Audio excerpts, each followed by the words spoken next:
In-depth local and college sports from expert insiders and a dash of controversy.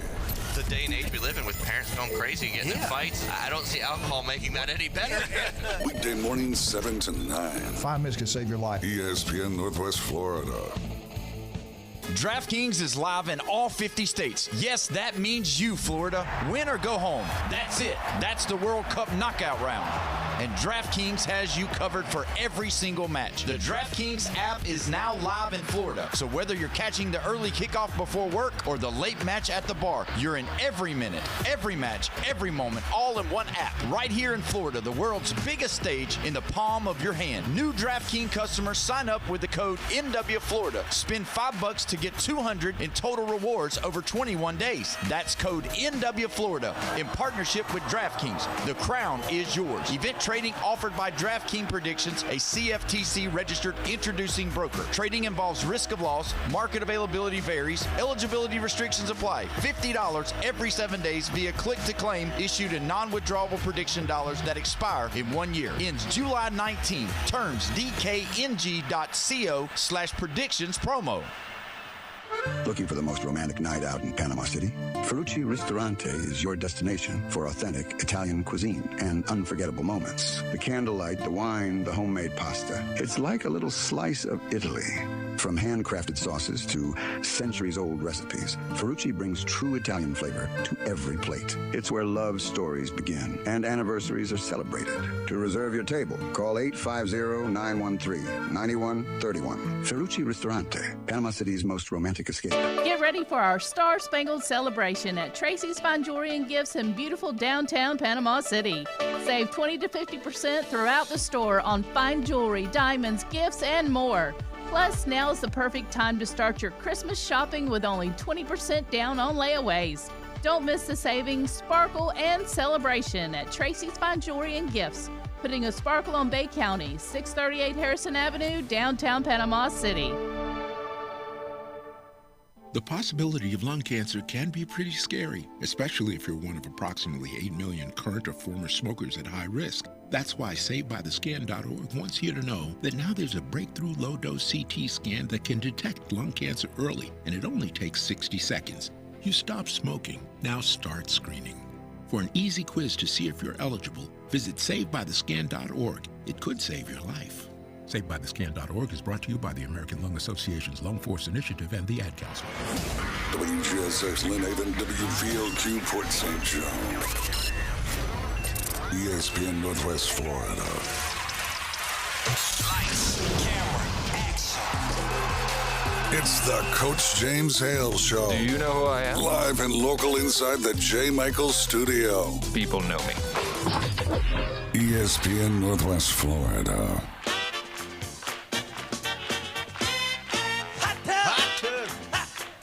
Get out of there, it's lightning. Don't be standing there long.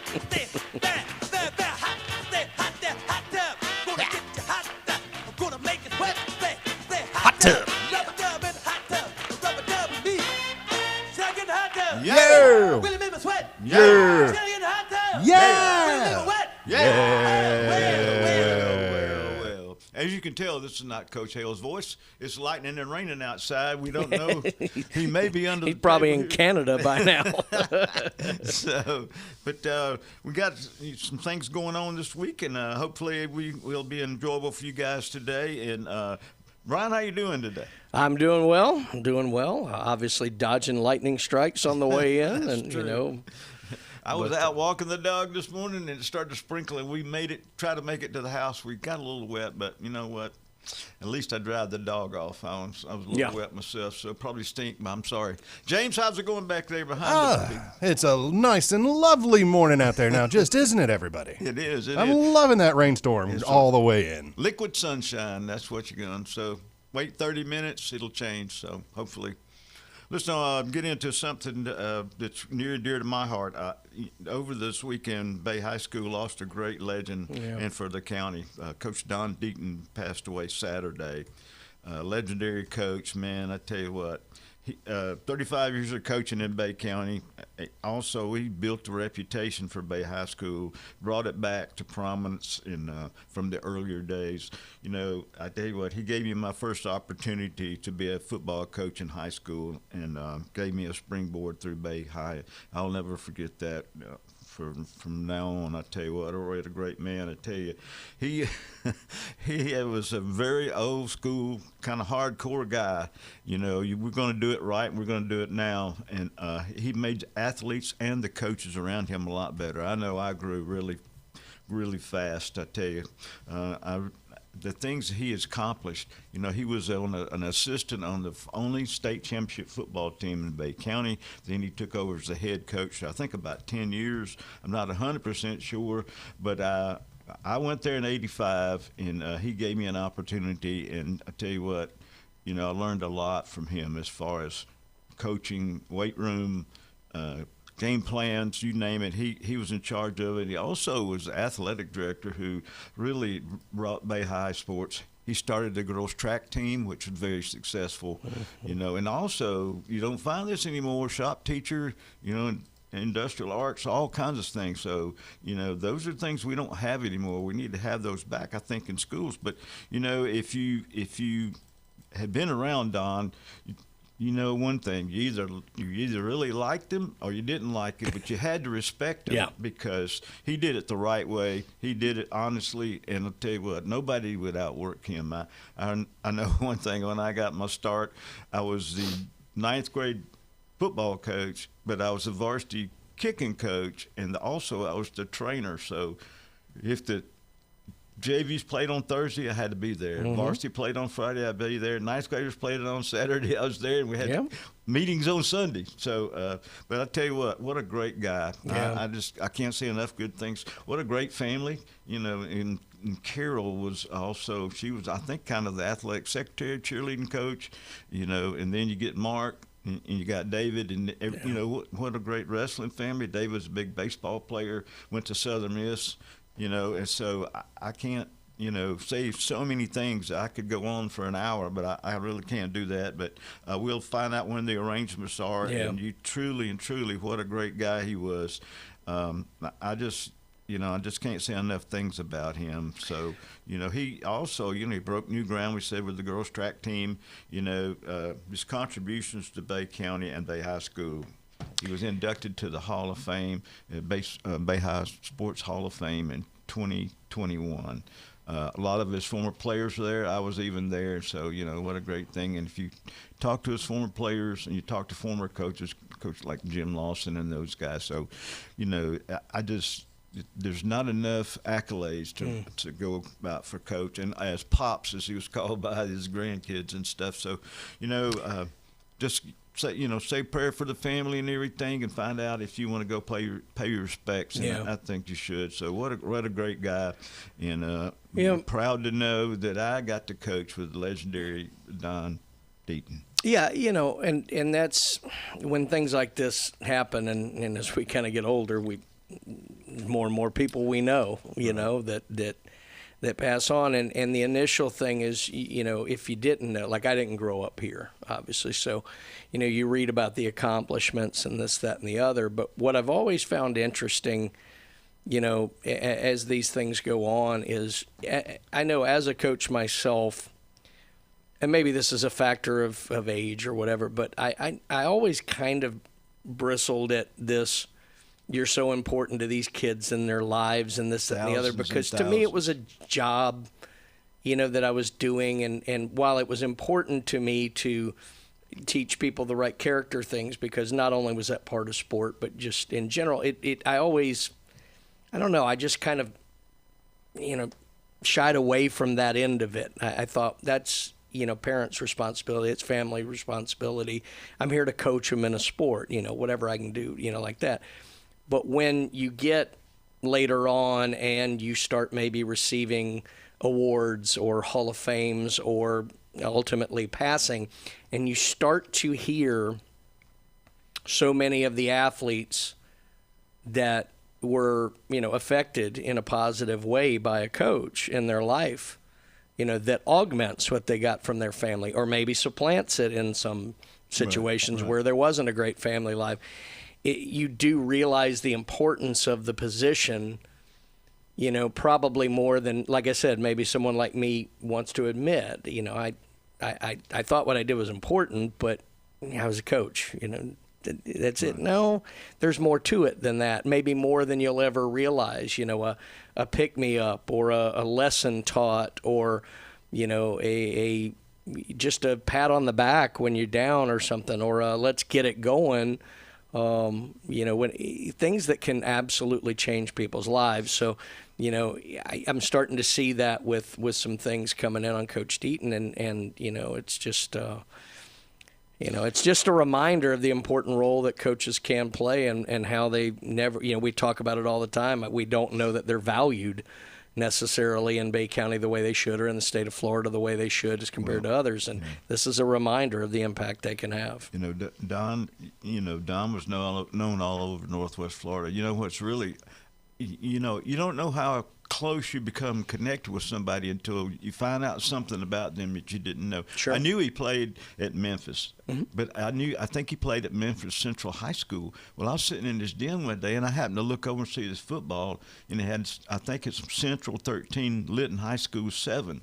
Well, I used to play against Lytton High School in Nashville.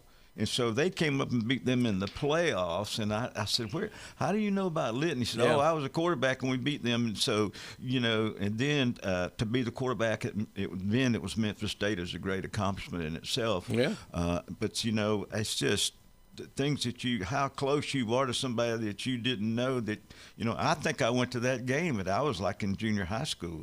So, but I knew that, so we can't tackle that little quarterback. Somebody's got to grab him, because not that I was a Lytton fan, but it was a Nashville team. So, but I tell you what, though, thousands and thousands of people he's come in contact with. And one of the ones that actually was inducted to the Hall of Fame with Don was Kelly Landry. That's not her last name now. But she was a track star, went to Alabama, and Don was a big Alabama fan. I can tell you, everything had A on it. So, not the Atlanta A, but the Alabama A.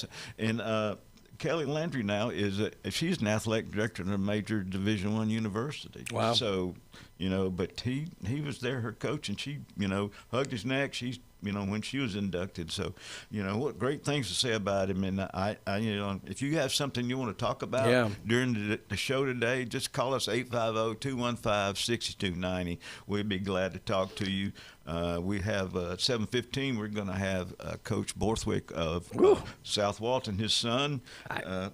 What a weekend. Coleman in the draft. So, Auburn fans, hang on, hold your breath. We're not sure if he's going to make it there or not, but we'll talk to him about that.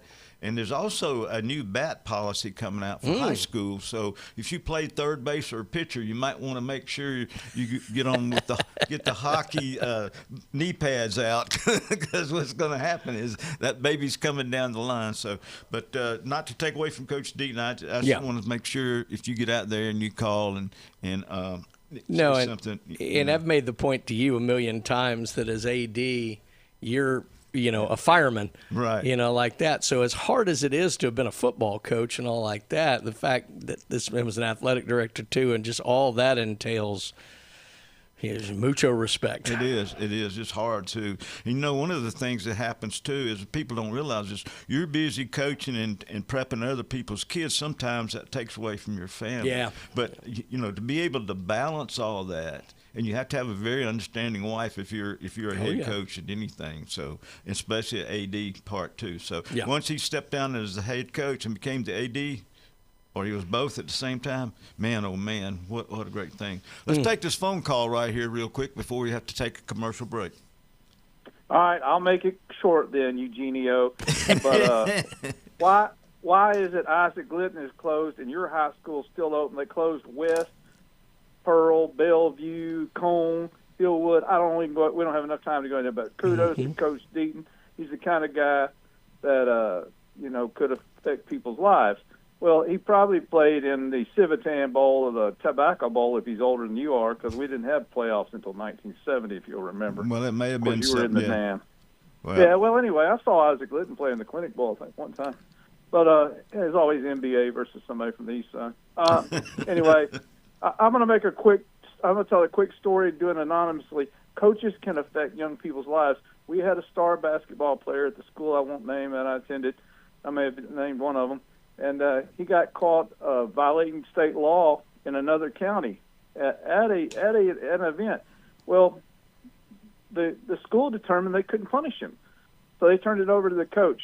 And the coach, I'll describe it. He had red hair. He graduated from Cone in 1955, and he might have coached a state championship at Stratford, a girls' state championship at Hillsboro, a national championship at Thomas Aquinas. Right. Anyway, you know who he was. I know. Y'all Exactly. have a great day and honor the memory of that man. Okay, we will. Thank you, Mike. Thank you, Mike. We appreciate it. So, again, if you have something to say about Coach Deaton, please call in. I know there's several people that coach with him that would really, like to probably give an accolade or two for him. So he was there at least 10 years before I was, and so I only got to start knowing him in '85. But what an experience! I really, really loved that guy. And 1885. Yeah, yeah. So I had to. I have. So I know I'm you sorry. did. I know you did. Let's talk about some of our great sponsors. Patrick from Turf Pro is on the way. I'm sure he's stuck with all of the slow drivers in this thunderstorm. So get out there. But man, if you want your yard to look great, speaking of the sponsor, he came in and gave us a nice little ask wave. and receive. That's true. Be careful what you wish for, I guess. So get out there, and if you want your yard to look great, get out there. Yeah. Now I was at Adamson Jewelry last week. I had a ring that had a stone fall out of it. So Amber, they took care of me, and they called me Saturday, told me it's ready. But you know what? I got busy, so I have to make the trip out there. So I'm looking forward to it. It was one of the state championship rings. Actually, it was a national championship ring that the Bay Cheerleaders won last year. So I got the privilege of having that given to me. So fantastic. Also, Max Fit Sports Nutrition. I went to see Jason last week. Stocked up on my vitamin pills and my joint boost, and I'm ready to go. I feel like a new man. He's still working on that get taller pill. I hope that works in there for me. So anyway, but we'll be back with Coach Borthwick and the Coleman's draft selection in about a break, 2 or 3 minutes. 104.3 ESPN, Northwest Florida.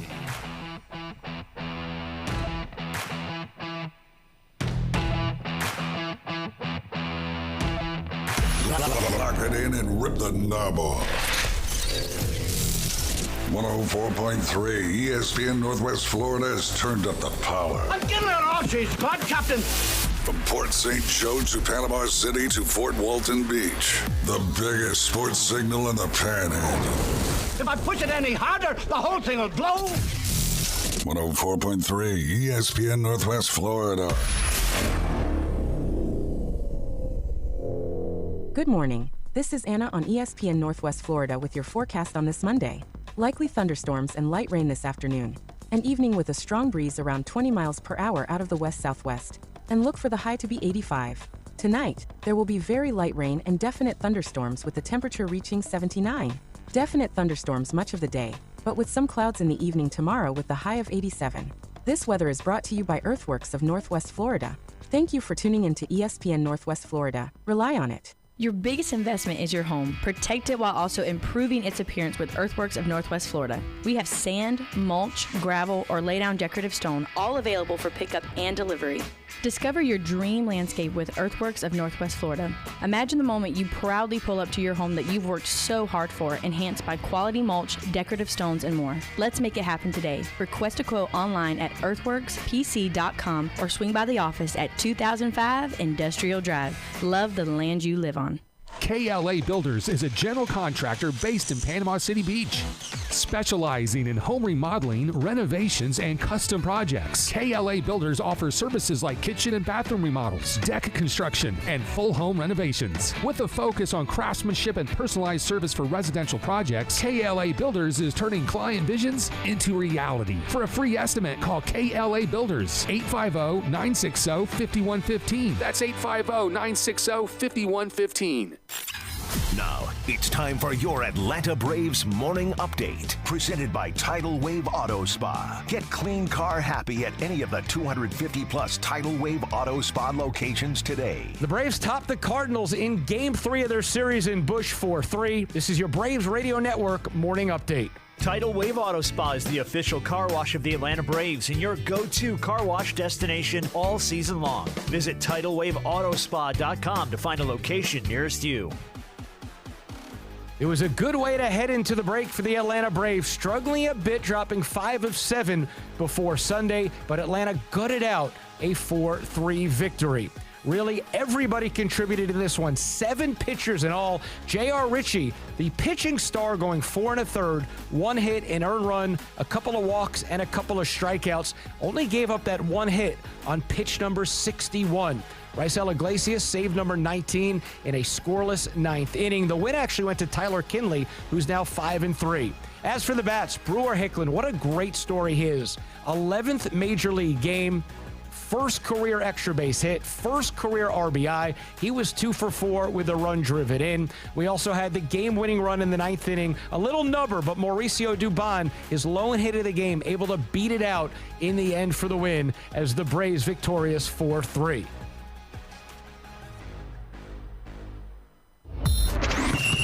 It's the Coach James Hale Show. He's the sexiest man on the planet. Live and local from the J. Michael Studio on the Sports Talk Monster. ESPN Northwest Florida. And we're back. We got people dropping and throwing stuff in here. We've got to be careful. So now we're going to bring on Coach Nick Borthwith, the South Walton Seahawks, but he has a little state more champion. State Coach. champion, that's right. But he has something a little more down to earth to him. Mm-hmm. So crazy weekend, I'm sure. Coach, how's it going? And tell us what's happening. Hey, Coach Manley. Good morning. Yeah, we're riding on cloud 9 with our South Walton family and the Borthwick family. It's just a special time in a life when you watch your firstborn child achieve his ultimate dream of getting drafted and becoming a professional baseball player. We still got some contract information and things to work out, but here in the next week or two is a good possibility Coleman will sign his professional contract and go ahead and get started with his professional career with the San Diego Padres. Wow. Pretty wild to think about, sending your boy across the country, but I couldn't think of a better opportunity for him to go ahead and begin his dream of being a big leaguer one day. I'm glad for him, but I'm a little sad as an Auburn guy too.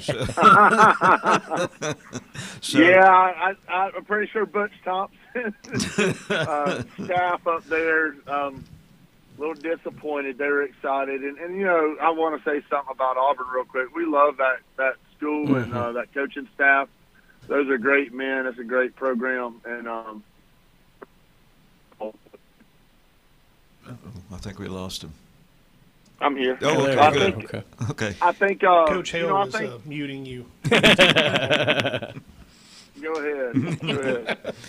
Hey, Coach Brian here. I feel free to not answer this if you don't want to, but I'm kind of interested in maybe a slight peek behind the curtain as the draft is approaching. Now, obviously, we've all been kind of following, the projections, and everyone's got an opinion. I saw things as high as, mid-first to, and then there were some projections saying mid to late second, and if that was the case, would he go to Auburn and this, that, or the other? As a parent and coach, how much contact is there maybe from some of the pro teams to where did you have a sense as it got closer he was probably going to go in the first and maybe to San Diego? Or how does that look behind the curtain?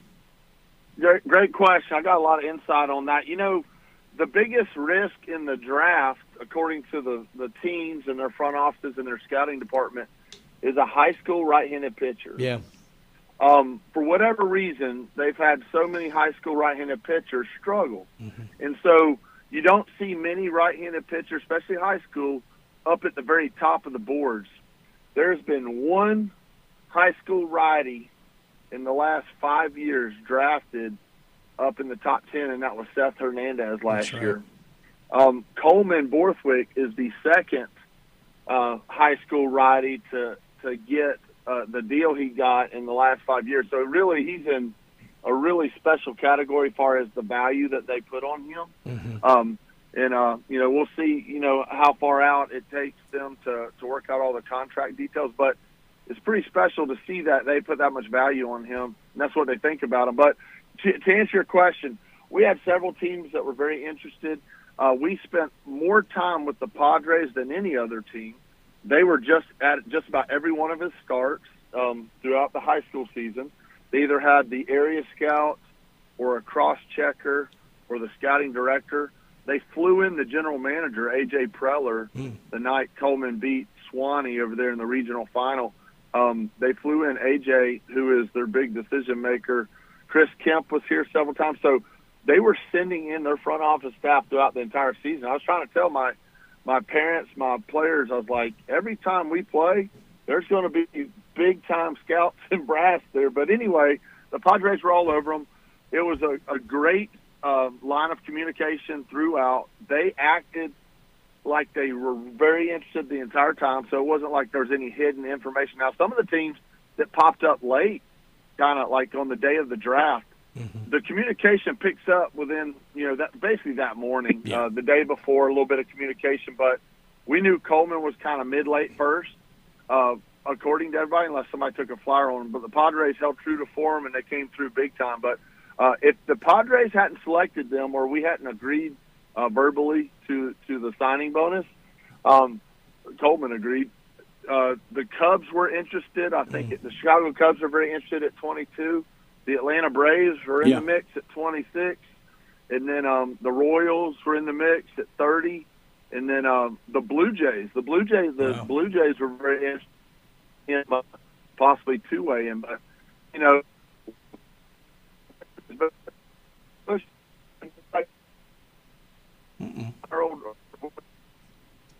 It's starting to break up on you, Coach.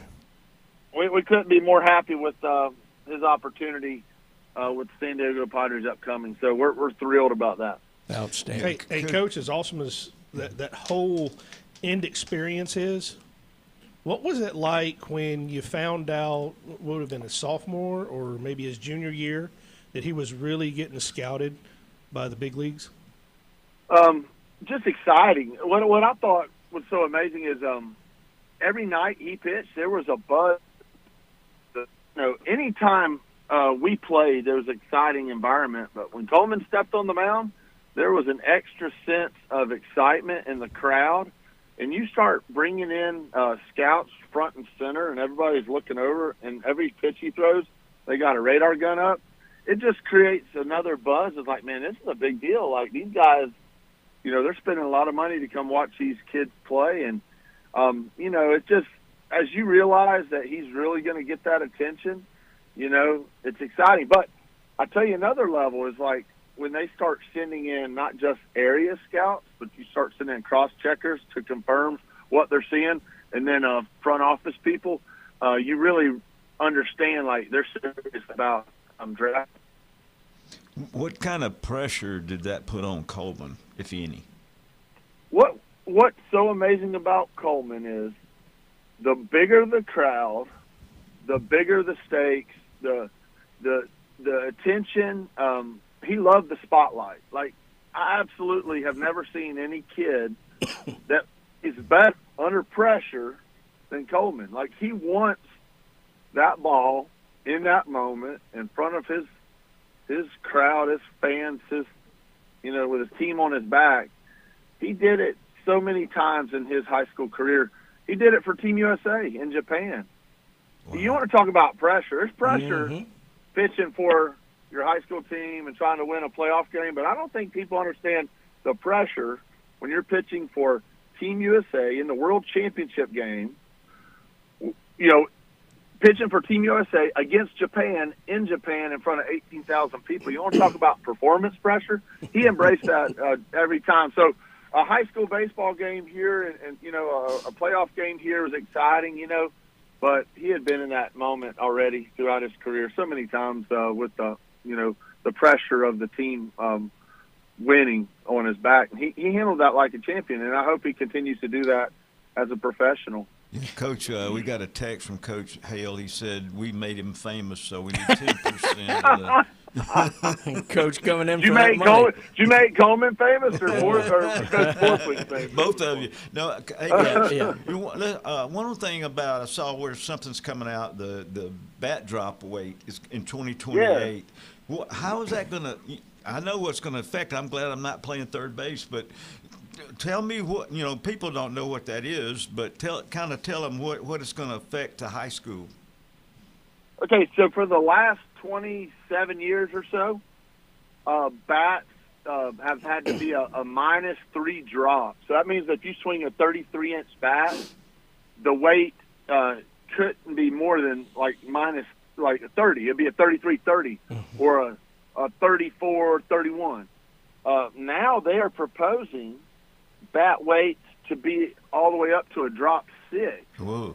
So a guy like Coleman Borthwick, who's 6'6", 260 pounds, could theoretically swing a 34-inch bat with a 28 weight. So 34-28, and you talk about whipping some bat speed. That's incredible. Yeah. So I'm open. I'm interested in it now. Don't forget, in the late '90s, when I played, I played at Freeport High School. I swung a 33-inch drop 5, 33-28. And those bats were way hotter than what we've been hitting the last few years. So this is not the first time that they've had a minus, 4 or 5 or 6, a 4 or 5 in the mix. Now they're proposing a -6. So we'll see what it looks like. Yeah. I do know this. If you watch college playoffs this year, if anybody watched the regionals, super regionals, College World Series, the ball was flying farther than it had. So for whatever reason, the ball was hot. And I told my coaches and everybody watching, I was like, watch that ball. When they hit it, it's carrying. Yeah. And, a lot of physics go into that, aerodynamics and things, but I don't know if the ball was wound tighter, if it had smaller seams. I actually talked to Butch Thompson about that. It doesn't seem like anybody who put the barrel on the ball was going out of the ballpark. And, they tweak all of these things every few years, and I'm not so sure, Coach Manley, that they're not doing it just to sell more bats. Right. I have no idea, but that does say that they will grandfather the current bats in under that screen. But they'll have a USA Baseball stamp going forward, and any bat that's not grandfathered able to be used.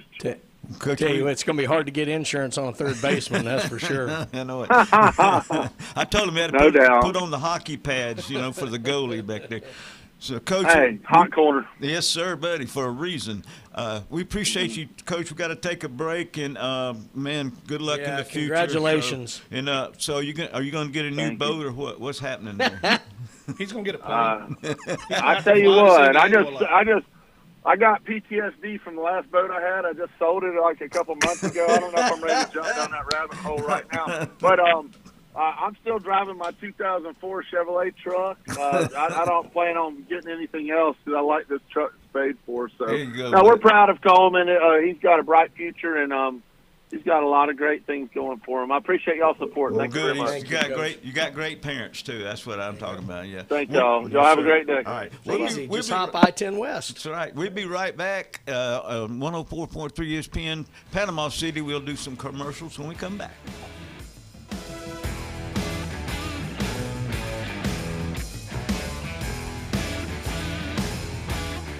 It's here.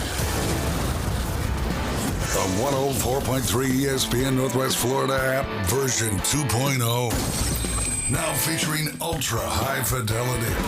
You'll feel like you're in the game. Plus more opportunities to win weekly prizes from local businesses when you click it to win it. Download the 104.3 ESPN Northwest Florida app today at Google Play or the Apple Store. Thousands of years, men have been trying to learn to turn lead into gold. We haven't solved that problem at Coin and Bullion Reserves yet. However, we have figured out how you can turn all that old gold jewelry that you no longer wear that's just lying around in your jewelry box into instant cash. And folks, what kind of idiot would send their gold off in the mail to strangers? No one in the country will pay you more for your scrap gold than we will here at Coin and Bullion Reserves. And you can take that to the bank. It's almost time to kick off the 2026 season at the bank. Whether you want to be at the center of it all as a season ticket member, lock in 3 or more games with a bundle at the bank, or cheer on the Jags at your most anticipated matchup, there's a way for everyone to be a part of the action. Seating is limited, so don't wait. Secure your tickets now by visiting jaguars.com/tickets or call 904-633-2000. Lone Star Boil House and Sports Bar, where the locals go for the best boiled seafood around. Crawfish, shrimp, red royals, and everything crabs. Watch almost every sporting event in the country on their huge outdoor jumbotron. Follow them on Facebook to stay up to date on weekly events, live music, and food and beer specials. Lone Star Boil House and Sports Bar, your home away from home for sports, good times, and great food. The best boiled seafood. Lone Star Boil House and Sports Bar, 320 West 5th Street, downtown Panama City. He doesn't always go the extra mile. But when he does, it's because he missed the exit. It's the Coach James Hale Show. Live and local inside the J. Michaels studio. 104.3 ESPN Northwest Florida. Florida State, Florida State, Florida State. Woo!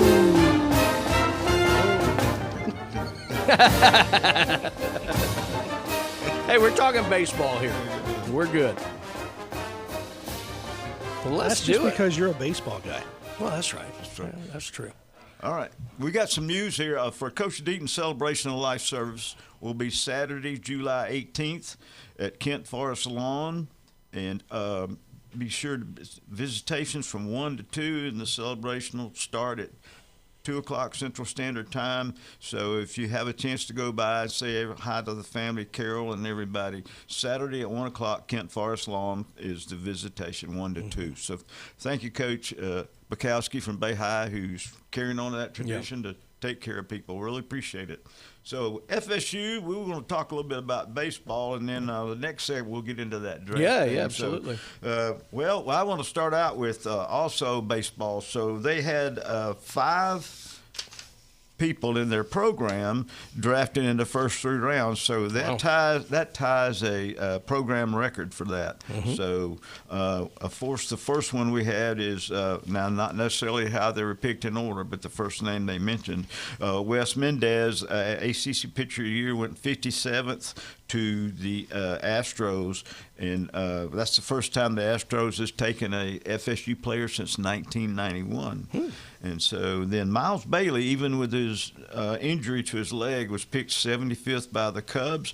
Whether he's coming back or not, that's one of those speculations we're really not sure about. So anyway, and then Braden Dowd, the center fielder, 88th to the Diamondbacks. He was only 1 season at FSU. He came from USC on the West Coast, not the University of South Carolina. So anyway, and then the 4th guy was Landon Thome, who was a shortstop. He's an incoming freshman, but he was taken in the 34th round to the White Sox. Now, if you'll know, his dad was Jim Thome, who was a Tomei. Tomei. Yeah, Jim Tomei. Yeah, Tomei. Yeah, I didn't see him batting, so it's been a long time. I'm just using the fancy version. There you go. Yeah, I'm churching it up for you. Sorry, that's good. But you know what? He was also the Illinois Player of the Year, so that's why, and he's getting to go. And then we have a right-handed pitcher. I'll slaughter this last name, so it's Caden Wackler, I think his name, right-handed pitcher. He was an incoming freshman, but he is taken the 5th round by the 55th pick or round? Pick, excuse me. Yeah, pick. Okay. And then this like back in the 80s where we did have 50 rounds.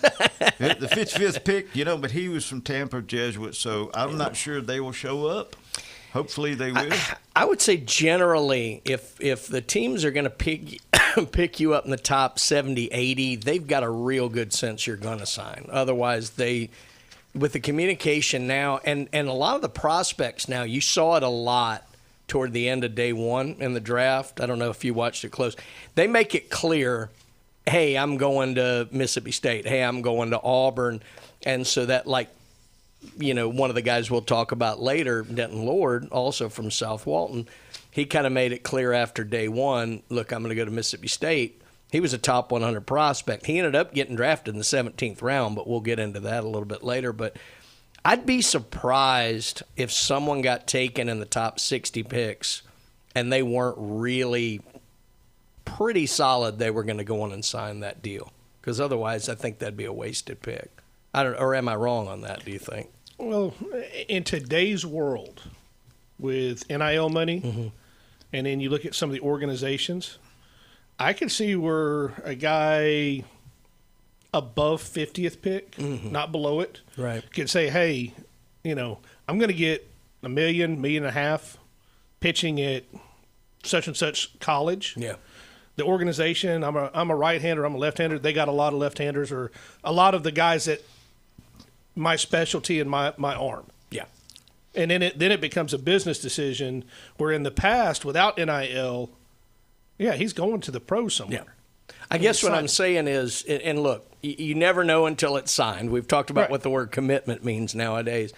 I would be shocked if the team taking someone at 55 wasn't in constant communication and felt pretty confident in those communications. Look, if we're going to take you here, what's the likelihood you're going to sign, this, that, or the other? So, again, it doesn't guarantee it, but I can't imagine they just take a flyer and go, yeah, we'll just make this selection. Oh, no, not a flyer. I think the most interesting to me would be to see how the money has changed from Major League Baseball in those picks that are 50th to 70th, because those are top prospects for college. And with college given as much NIL as they do now with pitchers, that financially that puts a lot more burden on the pros. Well, and I'll be honest with you, I'm trying to understand this slot money and draft pool money and this, that, or the other. The amount of money that's out there is pretty impressive, to where, you would think with NIL going in, and look, baseball isn't football when it comes to NIL. It's not basketball, but it's good. And you would think there has to be some combating of that if the pros do want the best prospects. But and that pool money looks pretty good. Again, like I said, I would need a lot more degrees than I own to figure out all of the slot money and everything. It makes my head hurt. But you're right. I mean, there's some good money out there both ways, and it is a tough decision for some of these kids. Man, I would think that some of these kids getting drafted might even have an analyst on their side looking at the teams and colleges that are looking at them to see, and this is where I look at, like, as an example, the movie Moneyball. You're looking at a pitcher, well, I'm more of a closer, or I'm a mid guy. How many mid guys do they have? What speeds do they throw? What are their pitches? How am I compared to all of those guys in a micro analysis versus, hey, I'm one of the best in this area or state or whatever. I mean, I think that would be kind of cool to get into that realm. So when they get drafted, they're looking at a team and going, well, the Cubs have a bunch of closers. Yeah, I'm a closer. So my shot to get into the big leagues might not be as good as if I went 10 picks down to Milwaukee, or I'm just throwing random teams. But you know what I always found fascinating, Glenn, and Link Jarrett's having to deal with it the way all the college coaches for all these years. I always found interesting the recruiting that college baseball coaches had to do versus other. With football, nobody was coming out of high school going to the NFL. Nobody. I think Claret was probably the closest to try it, and didn't work really well for him. Basketball, it happened for a little bit, then it was outlawed, then they let it back in, now they've done the one and whatever, like that. But with baseball, it was so unique because you could go out there and sign every top prospect in the country, and then on draft day, you lose your entire recruiting class, and now you're made up of guys who nobody wanted. So you had to thread that needle of, you want the best player that you think will actually come to school. And back then, it was maybe if they were inside the top 5 or 6, 7 rounds, there was no chance of getting them. And now, you're starting to see guys maybe at the 3rd round level who are like, the money's good in college, the support system is good. Maybe I don't like where I got drafted, I don't like how they've developed players, or I don't want to go there. I can go to Auburn, I can go to Alabama, I can go to Florida State, I can go to Texas, I can go to these schools that are going to prepare me every bit as well, if not better, than some of these single and triple or double and triple A teams. So I always thought it was fascinating with that. And so, like, now you're Link Jarrett, it's going to be interesting to see what one or two of these guys come in and do, because then how do you pivot? Now, the coaches 30 years ago didn't have a portal to deal with. Now Jarrett can go, okay, we lost 2 or 3 of these guys. Maybe I can get back into the portal. So it's a fascinating – these guys are less coaches now and more general managers. Right. Well, one of the things I saw, and I don't watch a lot of baseball, but during the college playoffs, I watched some interesting things that caught my attention was where the colleges are getting their pitching coaches, who they are, and how they're operating. And I think that's a huge recruitment for pitchers, because if you get a pitching coach that's developing guys and able to send them to the next level versus a guy that's just managing over them. Auburn was an example. Their pitching coach was teaching the guys to throw strikes, and they threw the most strikes of any college out there. They had a great but you look at that on the backside. I'm getting drafted – and okay, I get a 75th draft pick, and I'm looking at their coaching staffs and where they're going to look, talking about send me in the minor leagues, or I get to go to Auburn. Yeah. Where that guy is, doing what he's doing, or another school where there's a pitching coach that's just popping people in the majors left and right that are succeeding. Yeah, James, when we come back, I want to hear your answer to some of this, because you're in depth in this baseball thing. So he's disappointed. He's got a Cubs outfit on. Yes, the sad days. Whatever. No, but there are clearly major league teams who are known for their system and getting people through, and there are teams that aren't. Yeah. Before we go, I want to talk about. We got to talk about newbies. Yeah. John and Charlotte. What a great pair they are. Company and everything you absolutely want to know out there at the mothership. And my favorite now is the Blue Building, but I always used to go to the Brew and Booze there, and they had the wine, which you don't think comes in. Boy, is that Southern wine? But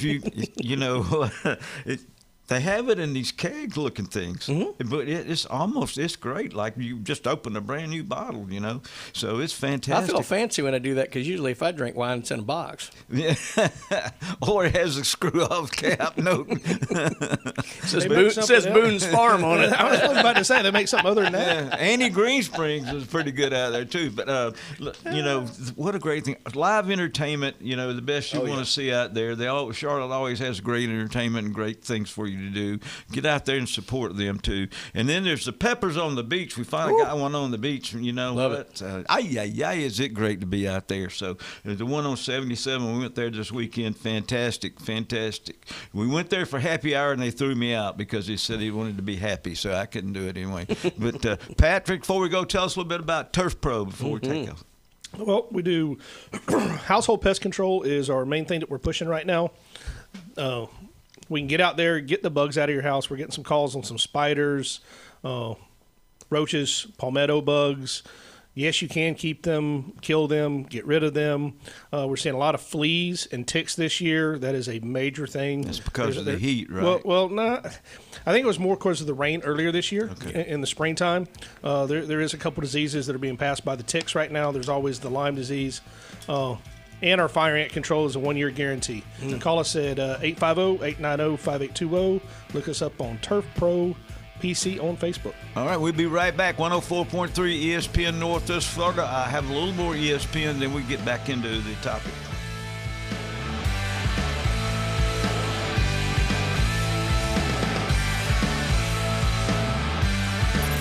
ESPN Northwest Florida.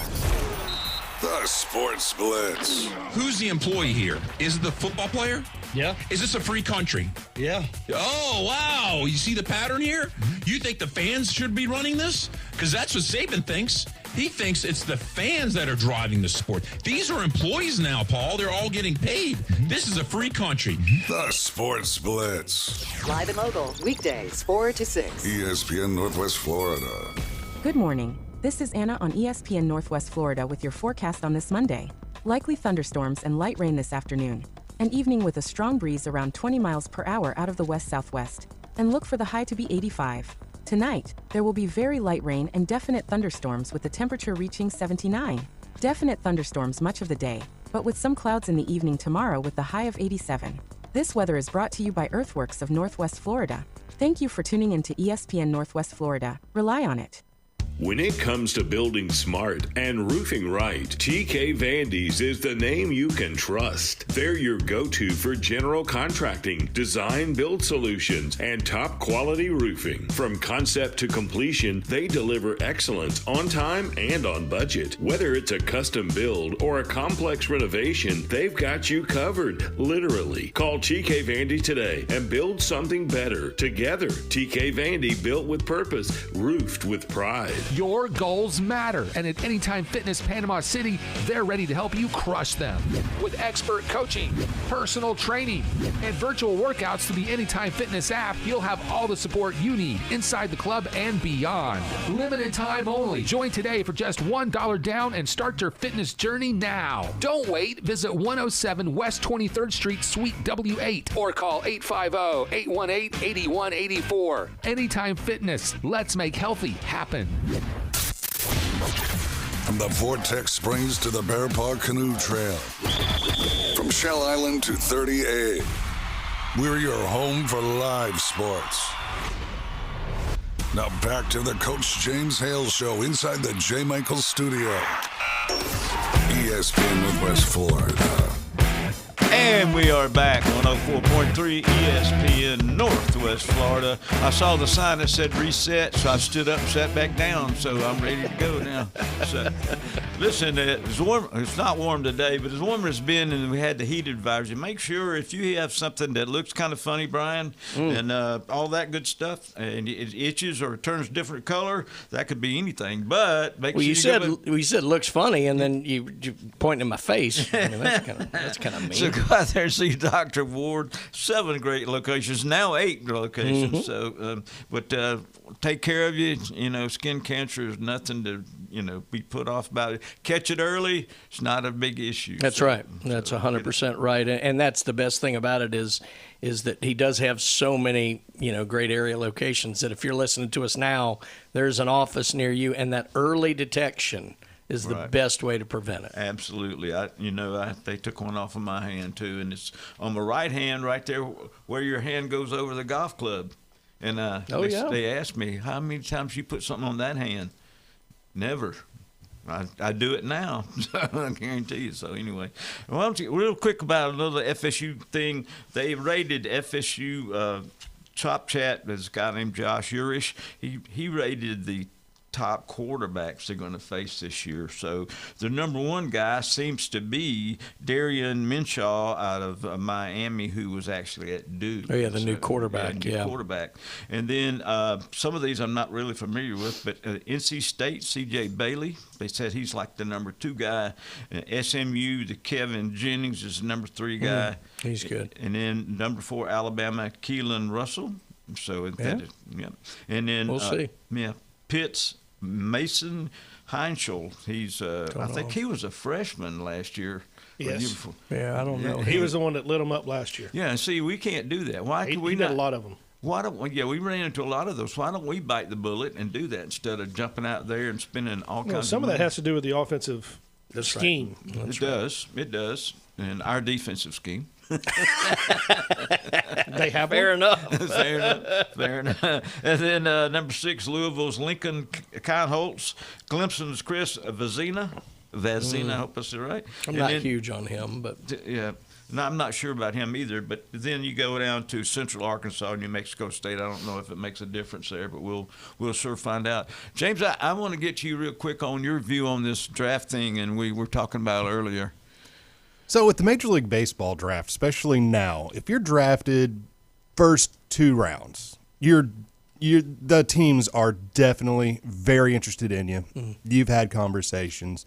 They pretty much have a good feel for you on what you're looking for, what you're looking to do, and they don't want to lose that pick. That's the worst thing you can do for a building block in the future of a baseball team is lose your first-round draft pick because he just goes, I'm not going to play here now. I'm going to go college.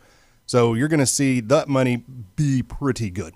Now, once you start getting into like round 3, 5, 8, you're throwing darts at a board kind of at that point because you're seeing something in those kids. Yeah. You got to see something in them or else you're not drafting them. But how much are they really going to work out? Those are the kids that you're going to see a lot more of the NIL interest from them because those kids now, they go to college, they get a paycheck. Not only are they getting a paycheck, they have some control too. Because if they don't like it anymore, I don't have to play baseball here next year. I can go to Oklahoma State and get this same kind of paycheck. Why do I need to be here? But if you go to the pros and you're stuck in the White Sox and their ever-ending, list of pitchers that they have, you say, I don't like it here anymore. Yeah. They pull out a contract and go, tough. Yeah. 4 more years, buddy. So here's a question I have as a non-baseball guy. So take that into consideration. If a player signs with a college, how many years does he have to stay in college before he can go to a minor league team? Junior year or 21st birthday, whatever's first. Yeah. Is that correct? That is correct. Yeah. So if you get drafted 18 years old straight out of high school, 5th round by the Cardinals, you can take it or you can go, well, I can go play at Louisville. And then when you hit your junior year, after your junior year or 21, they can go back into the draft and you can be redrafted. So I'll give you an example. Denton Lord, who was the other pitcher at South Walton, when he didn't go first day, and it was 50-50, he said he was going to go to Mississippi State. Heck yes, my threats went through to the major league teams. We're keeping him. That's fine. But San Diego does take a flyer on him in the 17th round. I'm curious as to whether they thought, let's take a shot at this. Maybe he'll want to come hang with his buddy, from high school. But anyway, so if he does go to Mississippi State, he becomes eligible for the 2029 Major League Baseball draft. That'll be his first one that he's. So here's a question. For, so you take a guy like you're talking about with Lord, that's in the 17th round. Now, James, you and Brian, the most knowledgeable about this. So if he signs with the professional team, how long is typically that first contract for somebody in that 17th round, or some of those 3 to 8s? Or are they 3 years, 5 years, 2 years? That's actually a question I'm not sure I know the answer to. Because I have a follow-up. You're gonna mostly see 2 and 3 years on the later ones. I think max amount you can give is 5. Okay. And the reason I asked that question, because of the way college basketball did this past year and the precedents they set by allowing G League players to come back to college and play. If you're not that academically gifted and you get drafted in the 7th round and you're not going to qualify to go to one of these big-time schools, I'm looking at it going, they can go to the minor leagues, play that 3 years, then go back to college, pick up more more money if they don't make it, and play another 1 to 2. Yeah, I was already lining up the, get yourself a good judge joke, for where I thought this was going.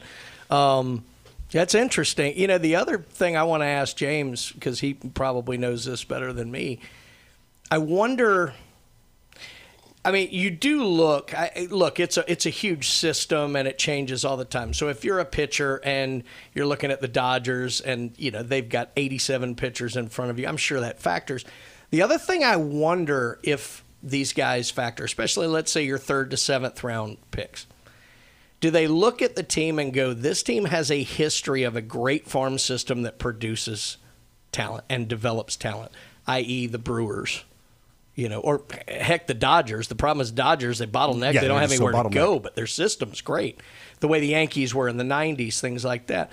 Or do they go, oof, the Cardinals haven't done anything development-wise in I don't know how many years. I wonder if they look at the system and the development system, and if that helps them make their decision. Oh, that's totally that is a decision that I know. At least when I was working in the minor league systems, when I would talk to parents, they come into the stadium. I'd sit with them because I was pitch tracking. They'd sit near the other players, and it was a Tampa Bay Rays organization that I was working in. So a lot of the parents were like, well, because it was the Rays, we thought he might have been drafted a little higher, and this was long before NIL. Sure, but they were like, because it was the Rays, we just felt it was a better organization, better way to go than college, just because of how much the Rays produce players, even though they don't really stay often at the major league level with the Rays, because the Rays are cheap and they move on to that's right. All the teams greener trade pastures. players in the minor leagues. That's right. Yeah. Well, that's the other thing. That's the gamble you're taking.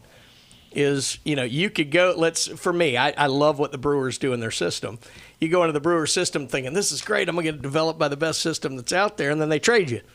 Yeah, and then you're like, that's oh, total possibility. And you're not going to see no trade clauses for kids that are being drafted 6th, 7th. You're not even really going to probably see it for a first-round draft pick, because you want to have the ability that if one day something comes along, you can trade this kid for Ohtani. Well, as much as we hate to say it, they're commodities as much as there are people. Yeah. So, it's the way it is. But I tell you what, though, the NIL all around is kind of messed up. All kinds. It is. In baseball, I think it's been beneficial in the fact that it's given people more good options. Yes. The other stuff I have problems with in baseball, I think it's been a very good benefit. Well, I think it's because of the farm systems. Yeah. I mean, basketball didn't have it. That's all right. right, let's take a break, and we'll come back with your favorite school, Alabama. Hey, there we go. So get out there today, Jay Michaels, man. What coldest Red beer, beans and rice. Great seafood, and we'll be back, and it's our studio too. We want to make sure we save them. That's right. All right, we'll be back. 1.3 ESPN Northwest Florida.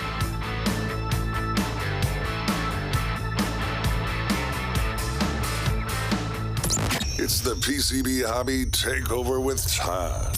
Mondays at 5:20 on ESPN Northwest Florida. That is a very high-end card and very rare. Todd talks about coins, trading cards, collectibles, and the amazing stories behind them. It was the first one that's ever come through my door. Plus, we'll be taking your calls and questions at 850-215-6290. The PCB Hobby Takeover. A platform for you to do your hobby. Mondays at 5:20 on the Sports Talk Monster. ESPN Northwest Florida. Good morning. This is Anna on ESPN Northwest Florida with your forecast on this Monday. Likely thunderstorms and light rain this afternoon. An evening with a strong breeze around 20 miles per hour out of the west-southwest. And look for the high to be 85. Tonight, there will be very light rain and definite thunderstorms with the temperature reaching 79. Definite thunderstorms much of the day, but with some clouds in the evening tomorrow with the high of 87. This weather is brought to you by Earthworks of Northwest Florida. Thank you for tuning in to ESPN Northwest Florida. Rely on it. Looking to upgrade your truck? It's Blue Diamond Truck Accessories in Panama City. They sell, service, and install it all. Light kits, bed covers, bumpers, winches, lift kits, and any trailer hitch you can imagine. Blue Diamond Truck Accessories, just west of Frankfort Avenue on 15th Street. Find Blue Diamond Truck Accessories on Facebook or call 850-914-0265. Blue Diamond Truck Accessories, 850-914-0265. You've been low-key thinking about dropping a podcast. Well, now is the time to start, brah. Sports, politics, finance, science, health, real estate, music, interviews, surfing, conspiracy theories, or alien abductions. Ready to main character your own content? We can make it happen with Turnkey Podcast Productions from 104.3 ESPN Northwest Florida. Our local, modern, state-of-the-art multimedia recording studio is now available for booking, starting at just $100 an episode. Take your fandom to the next level. For more information, text the keyword studio to 850-215-6290. Text studio to 850-215-6290. Text studio 215-6290 or jam over to ESPNPC.com. Bruh. WGSX Lynn Haven, WVLQ Port St. Joe, ESPN Northwest Florida. The locals love it. Better buckle up, Buttercup. There are no participation trophies here, just pure sports. The Coach James Hale Show live from the J. Michaels Studios. Gen Z snowflakes. 104.3 ESPN Northwest Florida. Okay. Hand over your heart, face Nick Saban.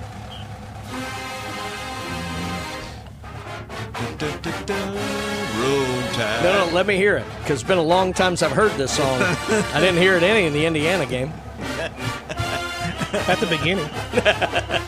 Yay, Alabama, drowned tide.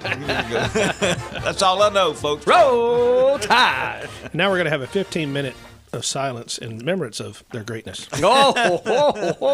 Shots fired. Brought to you by Stevenson Air Conditioning. Jason, what a great guy. Homegrown, takes care of personal people here. You want to make sure you go through him. Been in business for a long time. You know, he will take care of you. Only what you need is what they'll sell you. Do a great job of cleanup. They just don't do windows. That's the only bad part. But they'll take care of you, you know, and they'll be out there. You call them, they'll come see you very soon. They're not going to hang on to, I can see you next week or anything like that. So I know he's been working this summer. He has. I'll tell you what, you know, I don't live on Bay Point, but right around my neighborhood up there in St. Andrews, they're driving around there too. So I needed him Saturday, but they haven't opened up their mobile boat unit yet. Oh, there's the next business. There you go. All right, talk Glenn. us about the. Well, we're going to stick with the theme of the day, which is the Major League Baseball draft here. So I'm going to start. Alabama had 4 players selected in this Major League Baseball draft. Now, the top pick was shortstop Justin LeBron. He doesn't flop like LeBron, but Justin LeBron. He went 18th overall to the Cincinnati Reds. Probably the biggest news in that was that the Reds finally didn't draft a pitcher with a first-round pick. But he is the 7th first-round pick in Alabama baseball history. And Alabama baseball has now had at least one player drafted in 48 straight draft years, which is outstanding. LeBron is one of these kind of interesting talents. He's a guy who came in with big-time publicity. You know, he was, a lot of people had him SEC Player of the Year candidate, this, that, or the other. Had a good year, but not quite as good as I think what everybody had.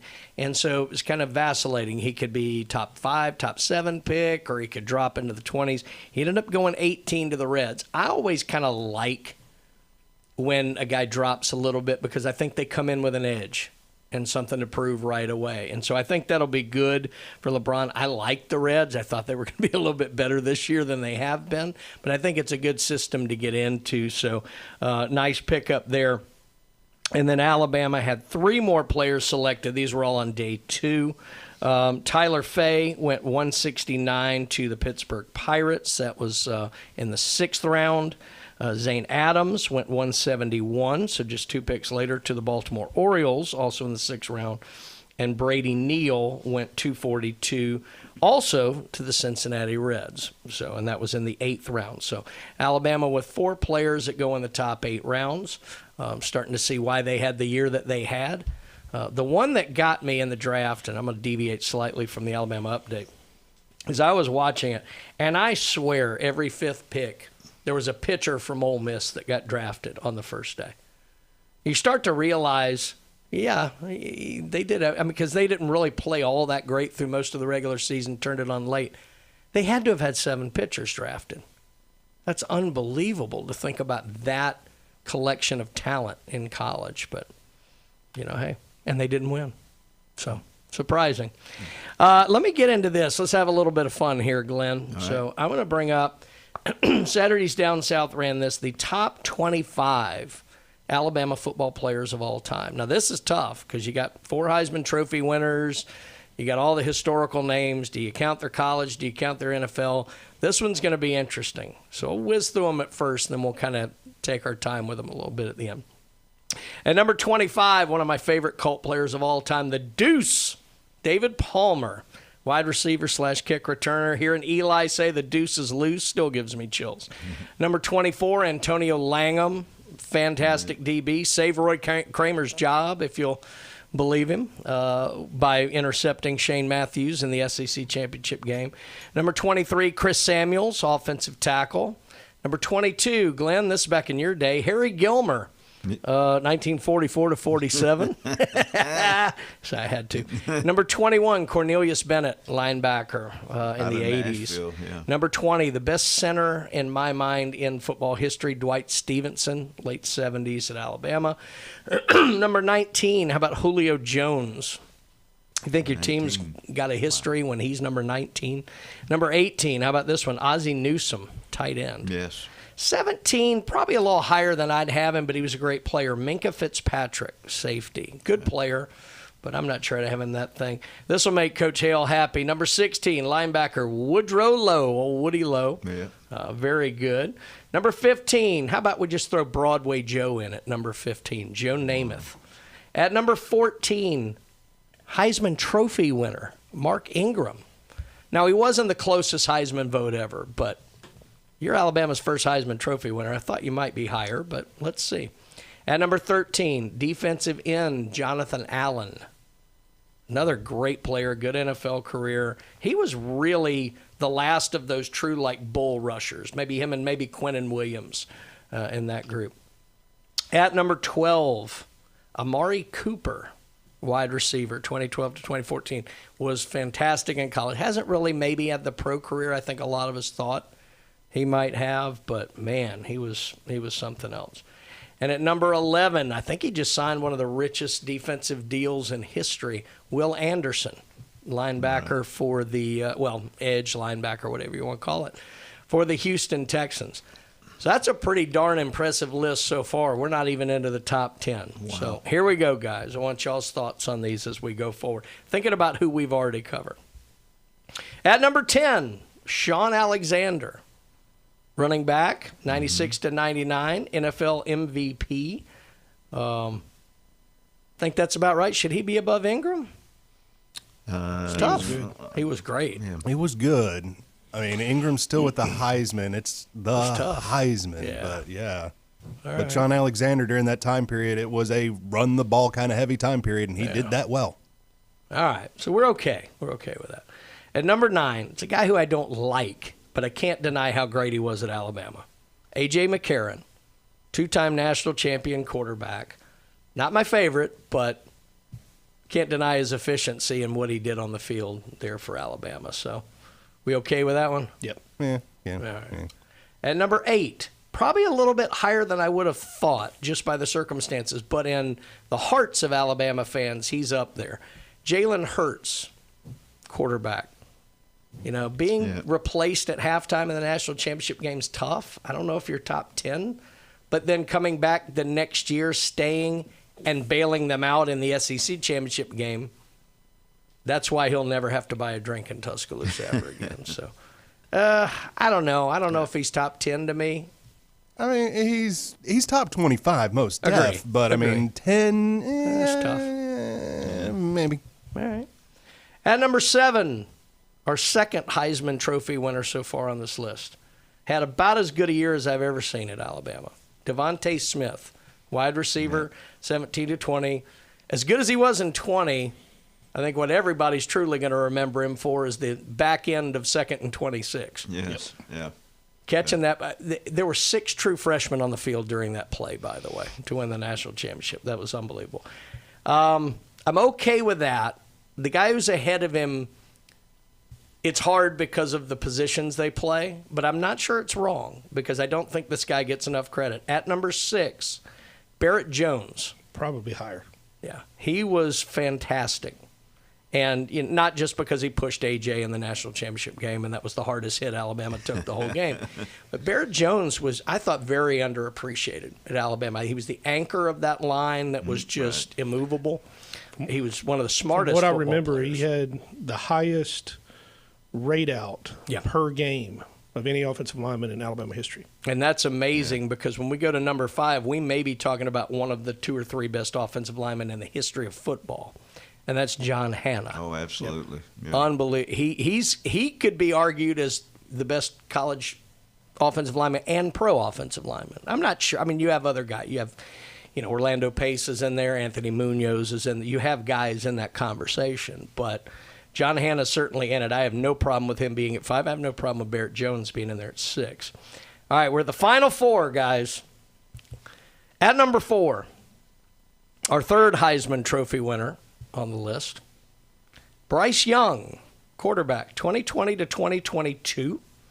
I love Bryce. I thought he was great. I don't think he had the privilege of working behind as good an offensive lines as a lot of his predecessors. I'm not sure he's 4. I know that may be controversial because he's a Heisman Trophy winner, but I don't know. I think he's more on the back end of 10, up near A.J. McCarron is where I'd have him. Yeah, I'm not sure about that either. I'm kind of want to move him back. Yeah. He's pretty good, but I don't know. We'll have to see. He was a number 1 pick in the NFL draft, I know, too, by the but way. You do make a point about the offensive line, too, though. Yeah, there are going to be 2 glaring omissions on this list of 25 I'll get to after we're done. So, number 3, not a Heisman Trophy winner, but you could argue he's the guy who changed Alabama's entire mindset when it comes to quarterbacks. And that's Tua Tagovailoa, 17-19. Yeah, obviously, 2nd and 26 made him a legend forever, but just the notion, for the longest time, Alabama was quarterback manager. Right. Coker, McElroy, McCarron to an extent. You didn't have the big-name, flashy quarterback that came in. Lane Kiffin, and then by extension, Tua changed that. And look at the quarterbacks in the NFL now. Young, Hurts, Tua. I mean, these guys are they're top-level quarterbacks. So I think his importance to the program is huge. I'm not sure he had necessarily the stats, and some of that was due to injury, but it's probably the most important quarterback that played at Alabama.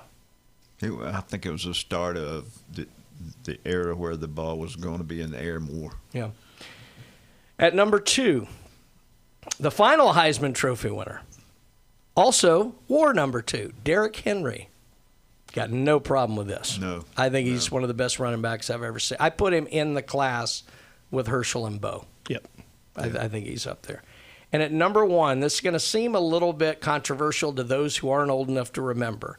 This is the best player I ever saw play at Alabama. Linebacker, Derek Thomas. Yep. Yeah. Lost him way too soon. I think until Jonathan Allen, Derek Thomas's senior year sack total was also more than the career total of anyone else who's ever played at Alabama. He's still by far and away the career sack leader. He also was the edge guy on field goal blocks and blocked 3 field goals from the edge.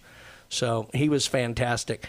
I do want to say quickly, the 2 guys I think are missing. Rolando McClain, I thought was a fantastic linebacker at Alabama, was captain of that first defense. And how Kenny Stabler is not on this list, I don't understand. Right. Outside of that, I thought they got it pretty good. Pretty good. So there you go. All right. We talked about some of our great sponsors. Of course, we talked about Stevenson's Air Conditioning, what a great thing brought the Alabama update, but also Steve's Bike Shop, been in business since 1979. The swim coach at Mosey, but I tell you what, they can fix a bike, they can build you one, and they work really on those electric motors, which has taken over so well. Yes, sir, they have. And then TK Vandy, I tell you what, if you need it built, whether they're roof specialists, but I'm going to tell you something. If you need it built, they can do it in a hurry, and they will do it correctly. So be sure you get out there and see them. And, again, J. Michael's Restaurant, what a great place to be. Coldest beer in town. We'll be right back, 104.3 ESPN Northwest Florida. I think it's the Auburn. Here we go.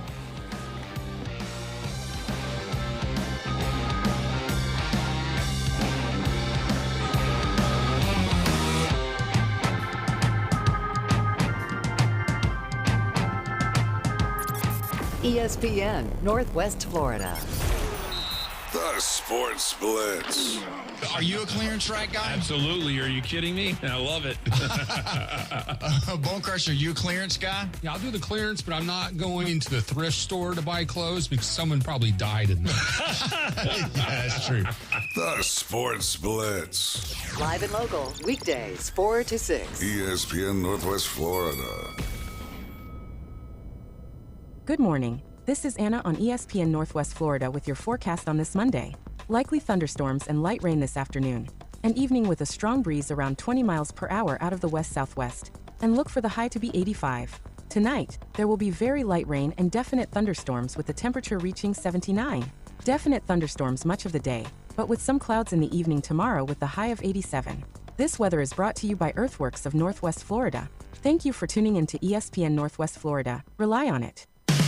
Discover the new Kia. Stop by Bill Bird Kia today and test drive the all-new 2026 Kia, where comfort, safety, and technology come together like never before. Explore the new 2026 SUV family that moves you and drive away in a new 2026 Seltos, Sportage, or Sorento that are built to inspire every journey. Craving performance? Feel the thrill in the luxurious 2026 Kia K5 sedan, crafted for power, style, and you. And for innovation that sparks excitement, check out the 2026 all-electric Kia EV9, a modern masterpiece that's fast-charging, rugged, and roomy. Bill Bird Kia is the original 20-year, 200,000-mile warranty. It's the peace of mind that you can trust. Visit us at 2435 East 15th Street, Panama City, or online at BillBirdKia.PanamaCity.com. Bill Bird Kia, your local community dealer. The 20-year, 200,000-mile warranty is a Bill Bird Kia warranty. See dealer for details. Golf is a game that should be fun,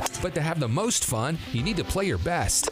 That's where the experts at Golf Plus come in. Their friendly staff will guide you through the buying process, answer all your questions, and can help with any repairs you need along the way. Golf Plus is your custom fitting, club repair, and golf retail shop. Golf Plus staff is non-commissioned and will work with you to find the best product for your game, just like they've been doing since 1988. Golf Plus in Panama City Beach. Fitting, repair, retail. That's Golf Plus. Stay out of his lane and stay off his yard. Believe me, this man is a menace. He's always drinking, starting fights. The Coach James Hale Show live from the J. Michaels Studios. Don't turn it off! 104.3 ESPN Northwest Florida.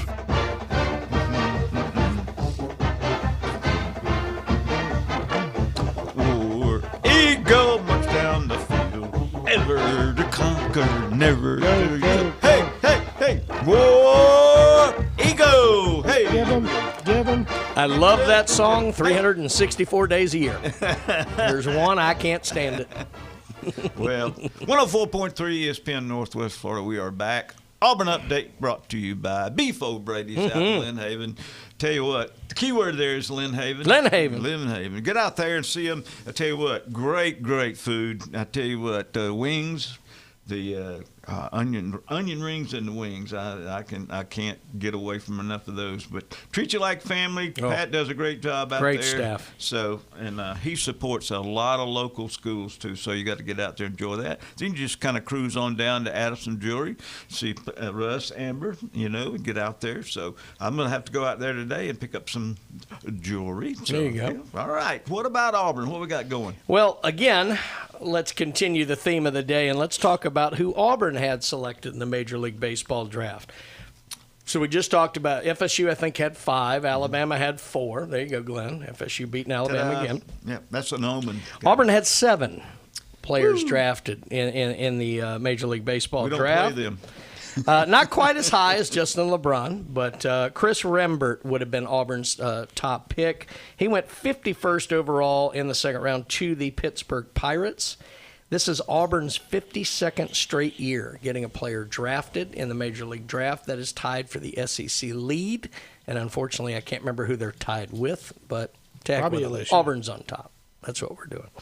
So, yeah, Chris Rembert, 51 overall to the Pirates. Additionally, we had Alex Petrovich, who went 181 to the New York Mets. Boo. Don't like the Mets. 6th round. Good for Alex, but hopefully he gets traded away from that disaster of a franchise. Ryan Hetzler went 199, the Tom Brady number, to the Los Angeles Dodgers. So great team, great system. It'll be tough to get up there, but Ryan Hetzler to the Dodgers in the 7th. Also in the 7th round, Eric Guevara went 205 to the Miami Marlins, who have a little easier path to get up to theirs, although they're playing good baseball this year. Drew Whalen, 280th pick, 9th round to the Seattle Mariners. We had Garrett Brewer go in the 344th pick to the Colorado Rockies. That was round 12. And then Jet Johnston closed it out for Auburn, went 396th. He's staying as a Tiger, now headed to the Detroit Tigers in the 13th round. So congratulations to Auburn. 7 guys picked in the Major League Baseball draft. Pretty good. I thought Auburn did a wonderful job this year because I was a little bit unsure of what to expect from them. They had a great team last year and lost some big names. and they turned around this year, and I thought were better. I'm still shocked they didn't make it. On to Omaha, I thought they had it all lined up for them. They just kind of ran into Ole Miss at the wrong time. But Auburn with an excellent, excellent season there, getting 7 players drafted. And really 8 if you count Coleman Borthwick as an incoming player. So Coach Thompson's got some work to do to reload, but if history has shown us anything, he will do that just as well. Let's pivot over now. We had a little fun with Alabama going through the players. With Auburn, I think it's pretty I think with Auburn, it was probably less of a discussion. When you get down to the top 3, it was kind of where do you slot them? Right. Bo, Cam, Pat Sullivan, whatever. I mean, there's other great players, but those 3, to me, really distinguished themselves. So I thought we would try something different. And this is from the Plainsmen. Ooh. So they certainly have some local knowledge there, although I think they missed a very important one. The top 10 most memorable moments in Auburn football history. So I'm going to go through this list, and then I'm going to ask you guys a question at the end. Is there one to me that's as glaringly missing to you as it is to me? Okay. So here we go. 1896. Great game. Glenn Manley's senior year of high school. Rec Tech. Now, this is famous. Yes. Legendary prank by the Auburn student body. In 1896, Auburn students greased the train tracks, causing Georgia Tech's football team to slide past the station and forcing the opposing players to walk back 5 miles to Auburn before the game. That's great. Which Auburn won 45-0, forever cementing this prank in college football lore. You know what's even better about that prank? Yeah. What's that? Georgia Tech is now known for that prank. Yeah. Even with themselves. That's why they're called the Rambling Wreck. The Rambling Wreck. Georgia Tech. I love it. Number 9, Pat Sullivan's first Auburn, or it becomes Auburn's first Heisman Trophy winner. 1971, Pat Sullivan became the first recipient of the legendary award. And who did he get it over? He led the Tigers to a 9-2 record and a Sugar Bowl appearance during his senior season. Birmingham, Alabama native was the first Heisman winner from a school coached by John Heisman. Right. His namesake. We're not talking about an Alabama victory, Glenn. I You know. how this I works. just want to know who he beat out. Oh, in 71. Johnny Rogers would have been one, but who else did he beat out Musso for the... Oh, Johnny Musso, too. Yeah. He beat him out. Bear Bryant's favorite player, by the way. Yeah. I'll have to tell you a story on that later. We sent him a fake one, so... Number 8, Glenn Manley's freshman year of high school. The first Iron Bowl, 1893, one of college football's most iconic rivalries, began at Lakeview Park. Auburn took down Alabama 32-22 in what Alabama considered its final game of the 1892 season. However, Auburn considers it the first game of the 1893 season, so right away the schools can't agree on anything. There we go.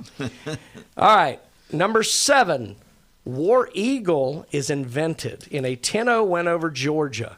Glenn Manley's 8th grade year. 1892, Auburn's first game against Georgia, the longest rivalry in the SEC. It was tied at 0 when an Auburn faculty member who was a Civil War veteran, he had an eagle named, how do you say this, Anvre? A-N-V-R-E? Yeah, yes. That he adopted and nursed back to health after a battle. The eagle suddenly flew across the stadium. The crowd chanted War Eagle, which helped Auburn to a 10-0 victory. Number 6, thought this might be higher, so tells you there's a lot of good things that have happened at Auburn. Punt, Bama, punt. 1972. Yep. During the Iron Bowl, Alabama had a 16-0 lead going into the fourth quarter. Auburn comes back with back-to-back block punts on consecutive drives and wins 17-16 over the Bear Bryant-led. Blocked by the same guy, by the way. That's And right, returned by the same guy. David Langer. Yeah. And return, that's right. Return them both. And 2013, not the one you're thinking of, the one to me that's more amazing. The prayer at Jordan-Hare. The touch pass. Oh, my God. Unbelievable. One of the luckiest plays in college football and was part of an iconic win over Georgia. Down 36-38 on a 4th and 18. Nick Marshall heaved a Hail Mary that he underthrew toward Ricardo Lewis. The ball bounced off 2 Georgia defenders who ran into each other, hand and face mask. Lewis runs under the ball, scoring a 73-yard touchdown, winning the game. And Georgia had come back to take the lead in that game. Unbelievable. That's one of the craziest plays I've ever seen in my life. Number 4, the comeback, 2010, affectionately named after Auburn quarterback Cam Newton. The comeback's one of the most legendary comebacks in college football history. Auburn was down 24-0 in the Iron Bowl on the road, and then Newton led. Yeah, well, I'm just reading. Newton led the Tigers all the way back to a 28-27 victory, capped off by Philip Lutzenkirchen's game-winning touchdown in the fourth quarter. The play of that game, though, was it Ingram running it in, and the ball got knocked out at the 1 through the end zone. The play of the game was the sack by the nose guard, Nick Fairley. Was it? See, to me, it was when Alabama was going to go up even further in the fumble through the Alabama end zone. was at like the 6-yard line or 7-yard line, and he not only sacks the quarterback, but then everybody kind of stands around and he recovers the fumble. And that was right before the half. Yep. Number 3, Bo Over the Top, 1982. This game gave me PTSD as an Alabama fan. Alabama was riding the longest winning streak in the history of the rivalry with 9 straight wins. 4th and goal on the 1-yard line, Auburn down 22-17. They gave it to Bo, who jumped over the pile of players to score the winning touchdown. At number 2, we have the championship winning field goal of 2010, cementing Auburn's national championship. In a game that was crazy. It was remembered forever.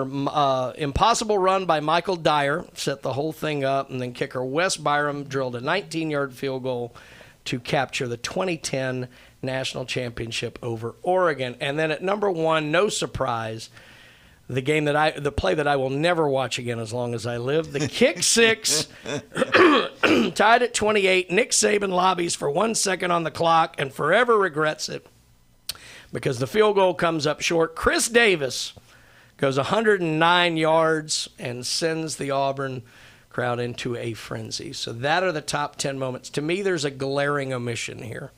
And it wasn't because it was the craziest play or thing, but as far as importance to Auburn, I think it should be on this list. And in my mind, that's the first Iron Bowl at Jordan-Hare. Yeah. 1989. Growing up in the state, that was a massive deal for Auburn. I was there. And the psyche, I think, of Auburn really feeling like they'd come to the top. It changed. Well, that game changed the whole series and the way it was played out. That's right. Now after that, I think they played 2 games in 2 or 3 games maybe in Legion Field, and then it became a Tuscaloosa Auburn, which what it always should have been. Right, So. but Alabama people, So. Anything else you guys think are missing out of here? No, I think that's pretty good. Yeah. The kick 6 has to be really 57 national championship. It's not mentioned on there. No. Mm-hmm. That is a great moment. Yep. So. But listen, Beefle Brady's brought the Auburn update, so we really appreciate them. Also, you want to make sure Peppers now on the beach. Get out there and enjoy that. Today is 10% off military discount day, so make sure you get out there and see the wonderful people there. And they have the famous margaritas. So get out there, see those. And also, Dr. John Ward, make sure you get a check by him. Skin cancer is really dangerous if you don't get it early. And Jason Kovaleski at the 2 great locations for Max Fit Sports Nutrition. If you're out there, you're an athlete, or you just want to lose weight, or you want to get back into shape, just sure get a hold of Jason. He'll take care of you. We'll be right back. 104.3 ESPN Northwest Florida.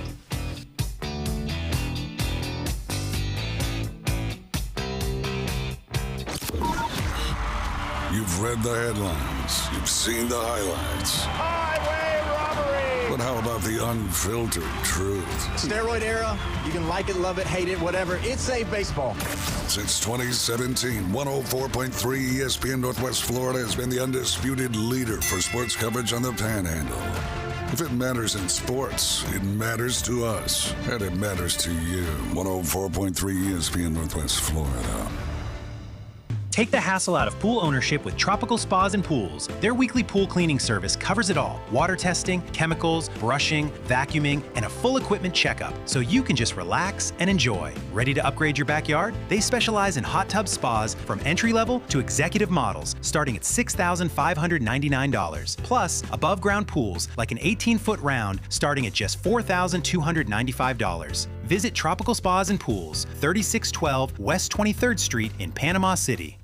PCB Hobby, the beach's premier hobby store for sports cards, comics, coins, and trading card games. PCB Hobby carries the largest selection of boxes and packs from the latest releases of brands like Topps, Panini, Leaf, and more. Looking for a specific player or team? PCB Hobby has a wide assortment of raw and graded cards. They carry parallel rookie, game used, and autographed cards in both modern and vintage. Have a collection you want to sell? We buy, sell, and trade. PCB Hobby on Back Beach Road, just east of Florida Linen. Call 850-320-8388.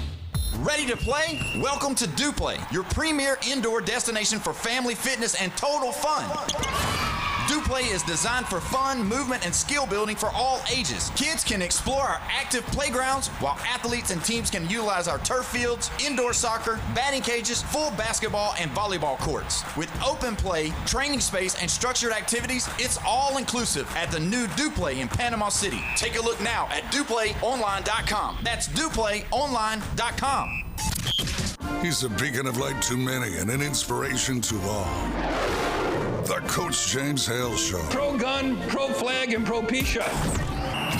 Live from the J. Michael Studio, 104.3 ESPN Northwest Florida.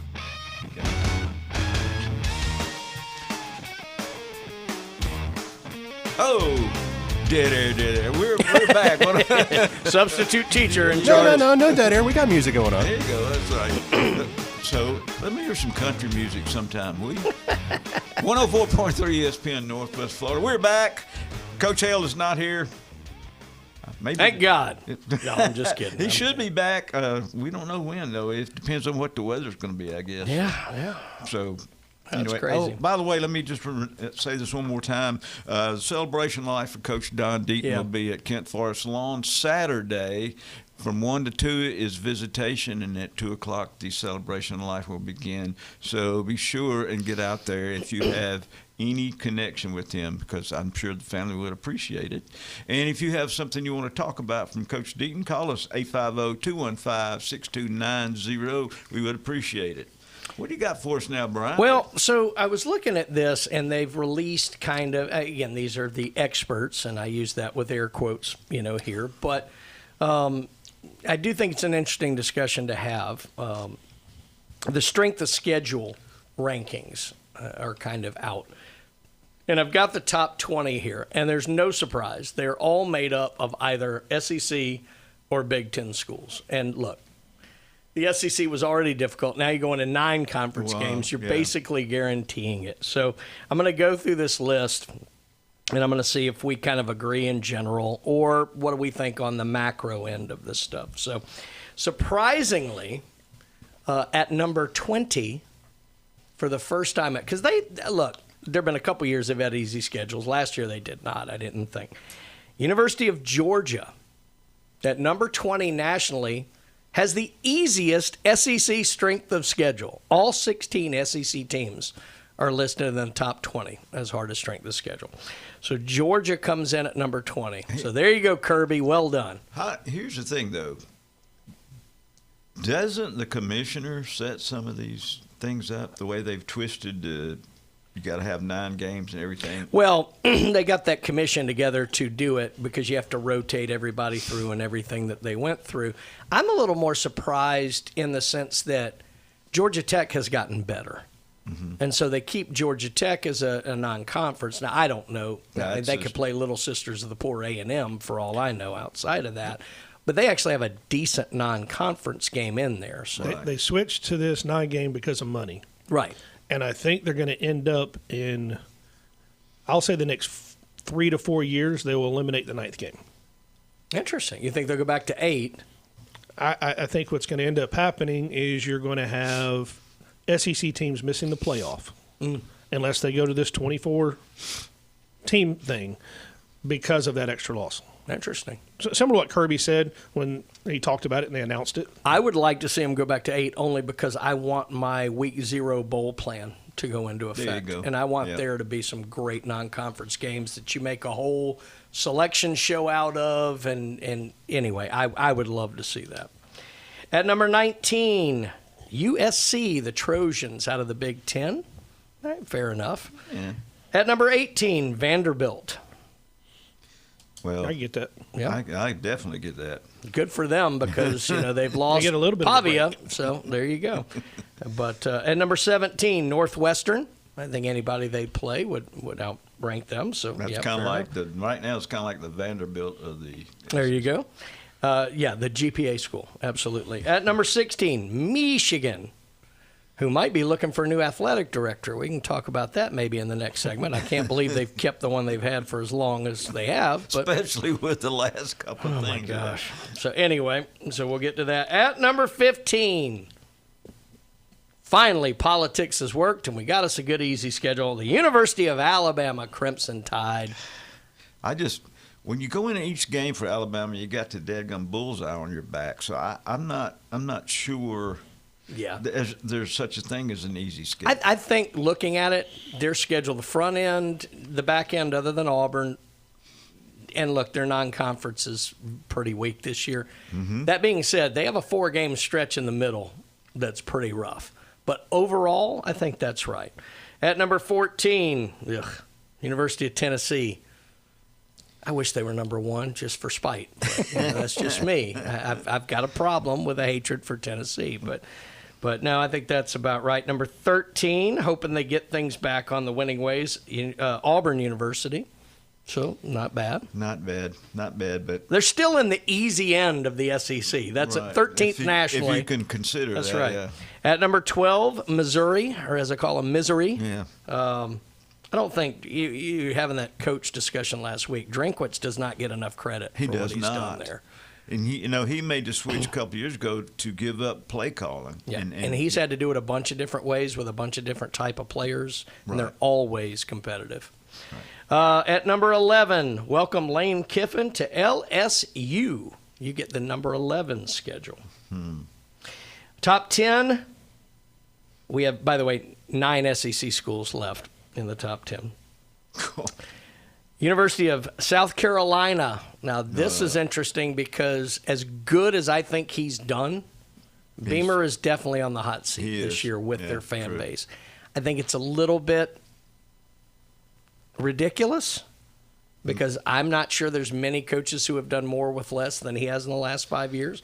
Yep. That being said, you have to keep progressing. Right. And I do think that's where their fans have been. They do have great fans, though. They show up all the time. So they packed that stadium when they were 0-11 that year. So I'm not sure there's many places would have done that. That's true. Heck, Nick Saban used to get mad at the Alabama people for leaving when they were 11-0. So. At number 9, Texas A&M. Because what else are you going to do in College Station? Well, that's true. And they have a great fan base. They do. So. 12th man. At number 8, our final Big Ten entrant into this, the Ohio State University. So they are not, I think that has a lot to do with the Texas game, I would imagine, being on that schedule. They've had some tough ones in the past, other than, when quite a few years ago it used to be Michigan, Ohio State. That was the challenge for the whole year. So that means the top 7 strength of schedule, all SEC. Here we go, boys. At number 7, probably the easiest schedule they've had in the last 5 years, University of Florida. Yes. The Gators, still number 7. I will go with that. Still number 7, but it's not number 1. At number 6, my Mississippi State Bulldogs, who have quite often been underdogs when they were idle. So, look, and everybody wants to play Mississippi State. Mississippi State's got a tough run this year. How many homecoming games are y'all in this year? We in a lot of them. We like to celebrate or help people celebrate. But our schedule's not as tough as number 5, Ole Miss. There we go. Welcome to head coaching Pete Golding. Look, he did a fantastic job through the playoffs. I think he's going to find that it's different. Off of that emotional roller coaster, I don't care how many good players you have back, it's different the next year. And you're going to be in charge of everything but coaching. That's right. At number 4, the University of Kentucky. Ooh. New coach. So that'll help him make it Break through the him year. Yeah. But yeah. Welcome to the SEC. At number 3, Texas. No easy road here for Sarkisian, and I don't think this has been talked about enough. As good as the talent as he is, they're ready to move, and he doesn't have an easy road this year. He doesn't. And the thing is, we talked about this earlier. What has he done any different than DeBoer? Well, fair enough. Or Kiffin? Yeah. I mean, you can get on those two, but guess what? He hasn't done anything spectacular. So. The other thing I would say with Texas, though, I think Miami from last year is the model. We never thought we'd get here in college football, but we have. Right. All Texas needs to do is make the playoffs. That's it. Well, that's what I was about to bring up. Yeah. I was going to wait till the next segment, so we'll talk about some of that. Yeah. That's what they have to do. At number 2, Oklahoma. Pretty good. Ooh, yeah. Yeah. And then number 1, as if life hasn't beaten them down enough over the last several years, you have the hardest strength of schedule in the United States of America, and that is the University of Arkansas. Oh, my gosh. Have fun with that, Satterfield. Ooh. Most of your fan base didn't want you as head coach, and now you've got the number 1 strength. You can look at it that way, but now I can blame everything. Well, no. I'll guarantee you he is coming in here, and his perspective on this is look at the great teams you get to play this year. And if you go out and show yourself, we'll go from doormat to superstars. That's right. If you have any people left over, you can. Well, but Patrick's right. I mean, literally, you have the opportunity to upend at least 7 or 8 schools that nobody thinks you have a chance to beat. True. So, and the reality of that is you don't have to do that but once or twice. Exactly. If you go in and you beat one of these top teams, then all of a sudden the whole fan base just throws themselves in behind you. Look what we can do. Yeah. Right. I mean, imagine go get blown out. Imagine being at Arkansas and beating Texas. I mean, that's legendary. I mean, people will remember that long more than maybe losing by 50 to Ole Miss 2 weeks later. Yes. Or whoever. God forbid the thought of Ole Miss beating anybody by 50, but, it just came to mind. But, yeah, you're right. That is something there. So I guess not shocking. Is there a little bit of inherent bias in these polls? Probably. But you can't question, I think, that the SEC is the deepest conference. At the top 3 or 4, you can definitely now question whether the Big Ten has usurped the SEC. Right. But I don't think 1 to 16. So I get it. And the Big Ten guys are going to say that poll was made in the South. Well, sure. And it probably was. I can't remember where I got it. But that being said, I don't think it's any shock that it's both, because when you play that many conference games, nobody in the Big 12 of the ACC is going to have a chance to get in there. But good for them, because they do have a guaranteed spot in the playoff. That's true. There you go. All right, talk about one of our sponsors. Patrick, tell us a little bit about the old Turf Pro things going on for you. Well, currently, indoor pest control is a big thing. We've got the rain coming in today. It's been hot, so folks are trying to find a cool, wet spot. Now they're going to be coming into the house. Give us a call at our local number, 850-890-5820. We can do a treatment, get the bugs out of the house, and then prevent them from coming in. We can also do flea and tick control out there in your yard and fire ant control, and we also do rodent control. All right. Yeah, I appreciate that. Speaking for my house, under the deck with all the peanuts from the squirrels they can snatch out. So, all right, new peppers out there on the beach. Get out there. Today is Military Day, 10% off, but also the one downtown on 77. Be sure you go to that one too. Great place, great margaritas, happy hours. Man, can't beat it. So, also we'll be back just a few minutes for the last segment. Some of you may be happy about that, but we'll be back anyway. 104.3 ESPN Northwest Florida.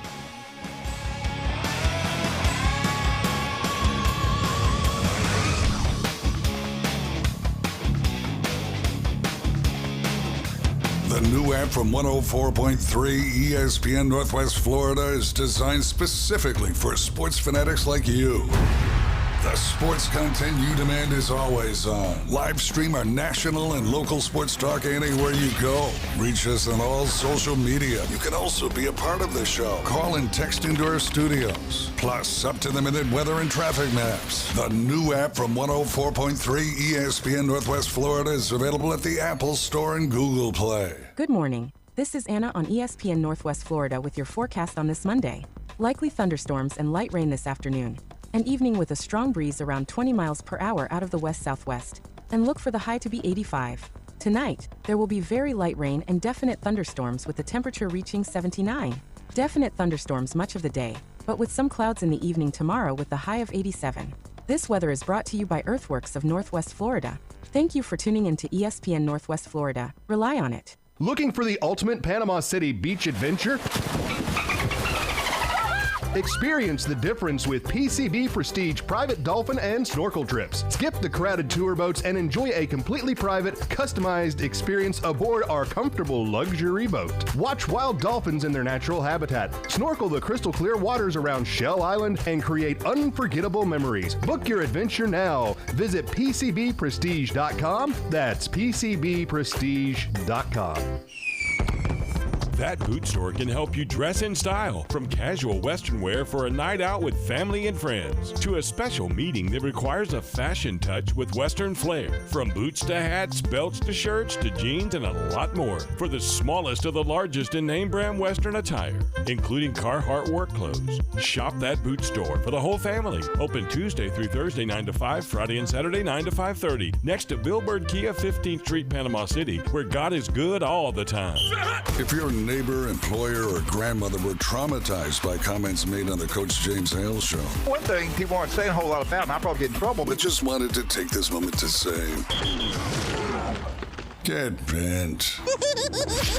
We're live from the J. Michael Studio, ESPN Northwest Florida.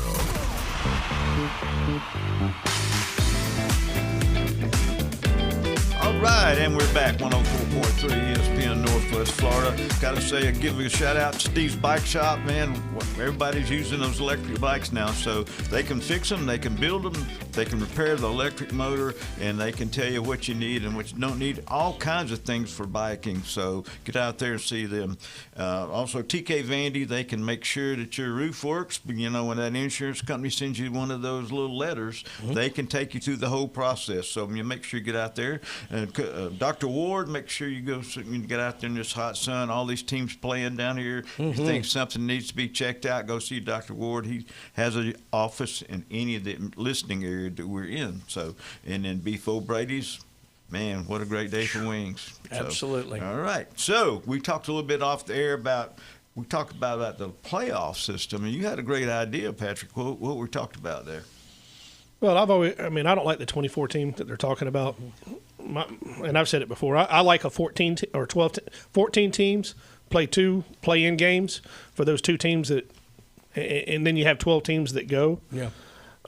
I think going forward, even more so if we go to a 24 team, your rivalry games and rivalry week will become something that is only a fan-based interest.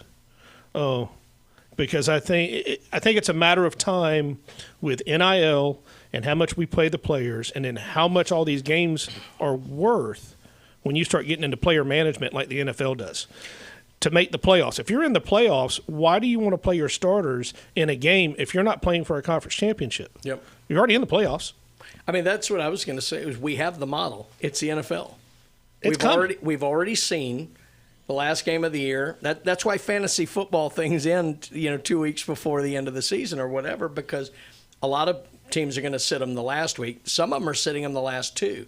See, I think you're exactly right. You go to a 24-team playoff, not only are you going to have the erosion of the college championships, which has already happened, but now rivalry week is the next one that it is going to play in, because let's be honest, rivalry week means significantly more to the fan base and people of an advanced age, not advanced like 80s, but just older. I didn't point at you that time.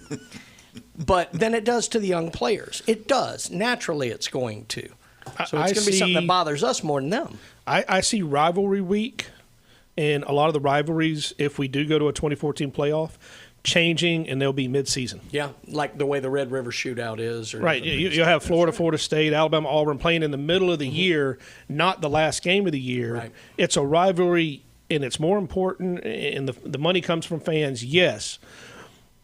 But I think you're going to see stuff like what happened last year in the NFL playoffs, and I'll use this as an example. San Diego played Denver. Mm-hmm. San Diego played their third-string quarterback. They didn't play their first 2. Right. And they brought him up from the practice squad for one game, that game. Yeah. So we all want to see Florida State example. We just want to see that second, third string. Why isn't he getting to play? Well, if we go to this 2014 playoff, you're going to get to see him play a whole game.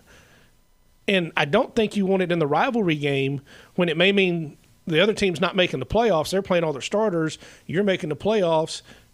you're going to play your second, third string quarterback to give him reps and time to see what he has, because your starter may be in the NFL or transferring to another school. Yeah, you brought up the thing about the championship week that they should have already had the people that are going in set up before they do that. I'm a firm believer with the way the playoffs are now and the way we're moving. Let's go ahead and pick who's in the playoffs the week before conference championships are. That way we don't have it. You can leave a couple spots for the wild card, kind of like the NCAA basketball tournament does, where you get down to the last games and they're saying, okay, these two teams are going, it's these two spots, whoever wins. Right. Yeah.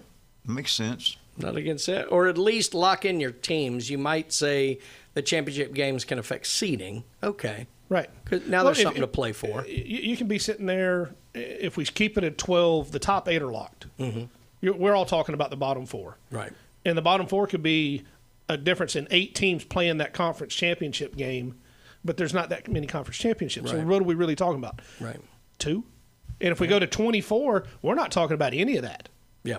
No, that's true. Now we're talking about a team that's 5th or 6th in the conference and who gets in there. So at that point, your top 18 or 20 are already locked in.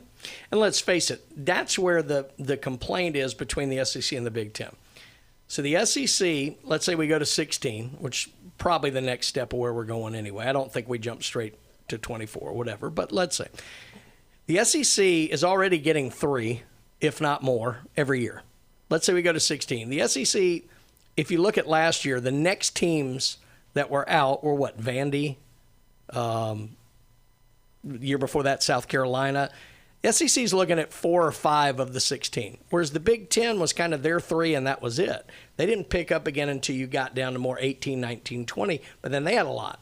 So the reason the Big Ten's pushing so hard for 24, now they're getting 5 and 6 teams in the way the SEC is, and that's what they want. So, the irony in all of this is that, I'd say irony, they're all looking out for themselves, which you understand.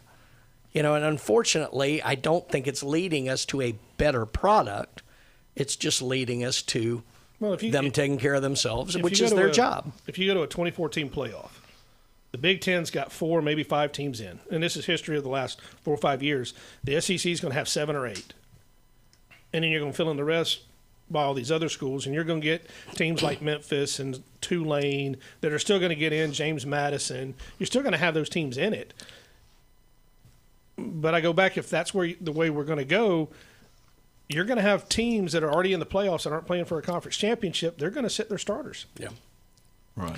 You know what I hate? And look, this is not me just the old days were better, but I do believe this. In almost every other sport we have, it's in American culture, it's who's the best team at the end of the year. Not necessarily who's had the best overall season. College football, I felt, was the one remaining bastion of that.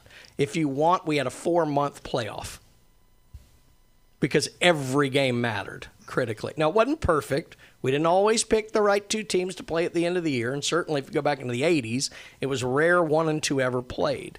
But we made tweaks to that, but we had a 4-month playoff. Every game mattered. Now we have a 4-week playoff. And that's only because they tend to want to have 12 days between games, which I don't understand. I don't either, yeah. And we'll be playing into March before they're done. But I don't like what they've done with that because I do think, and look, if I'm in the minority, I'm in the minority. I think they've cheapened the regular season, which I loved how much that mattered in college football. This sounds crazy. I would almost like to see more games in the regular season, a shorter playoff, fewer teams in the playoff. Mm-hmm. Don't disagree at all. It wouldn't bother me if you took the Big 5 conferences and 2 outsiders and you have a 12-team playoff, and whoever's in those conference championships are the teams that are in it. Yep. And if you're not in the conference championship, you're not in it. Yep. Notre Dame will file a complaint against you. Good. Well, Notre Dame will just be forced to join a conference. They can live off their NBC money. Yep. That's fine with me. But, I mean, with those right. outside, too, they could be an independent and get in. I guess I was curious thinking about this in the break while we got a few minutes here. And it's so early. We hadn't seen a single play yet. But who is a team or two that maybe is a surprise like they're going to be better than we thought, and who's one or two maybe that's going to be worse than we thought going in this year? Let's get on the record early. I think LSU is going to struggle some. Mm-hmm. I've looked at Lane Kiffin's record when he has been a head coach. His first year is not that great. Mm-hmm. He gets players in, but to input that system and to get all the terminology that he does, and I think they're going to do well, but I don't the projected 9-3, I think they're 4, maybe 5 losses. His first year at Ole Miss, he was 6-5 before he turned it around. LSU was not a great team last year. He's brought in a lot of talent. That's one of my big ones. Everybody's stuck on Lane Kiffin. I just think it's going to take a couple years. Yeah. Second year, all right, watch out. First year, Yeah, that's true. Interesting. Yeah, interesting. You know, the thing too is FSU's got such a cloud hanging over them right now. I hope they're surprised with winning and everything. So, you know, it started out like last year, 3-0, and we're all jumping on the bandwagon, and the next thing you know, somebody stuck the pin in our balloon. So anyway, there's a surprise good team. I'm thinking it'll be Texas A&M. Interesting. Could be. I'm going to say, just for a wild card, I think Washington's going to have a lot better year than a lot of people think. They're outside the top 25. I'll say Texas Tech. I think this Sorsby stuff, I think the culture's going to be affected there. They may have a much worse year than a lot of people think. That's our call to say we have to get out of here. They're playing us off. Be sure to watch Sports Bliss at 4 o'clock and go see all of our sponsors. 104.3 ESPN Northwest. Good job, Florida. Glenn. We are out.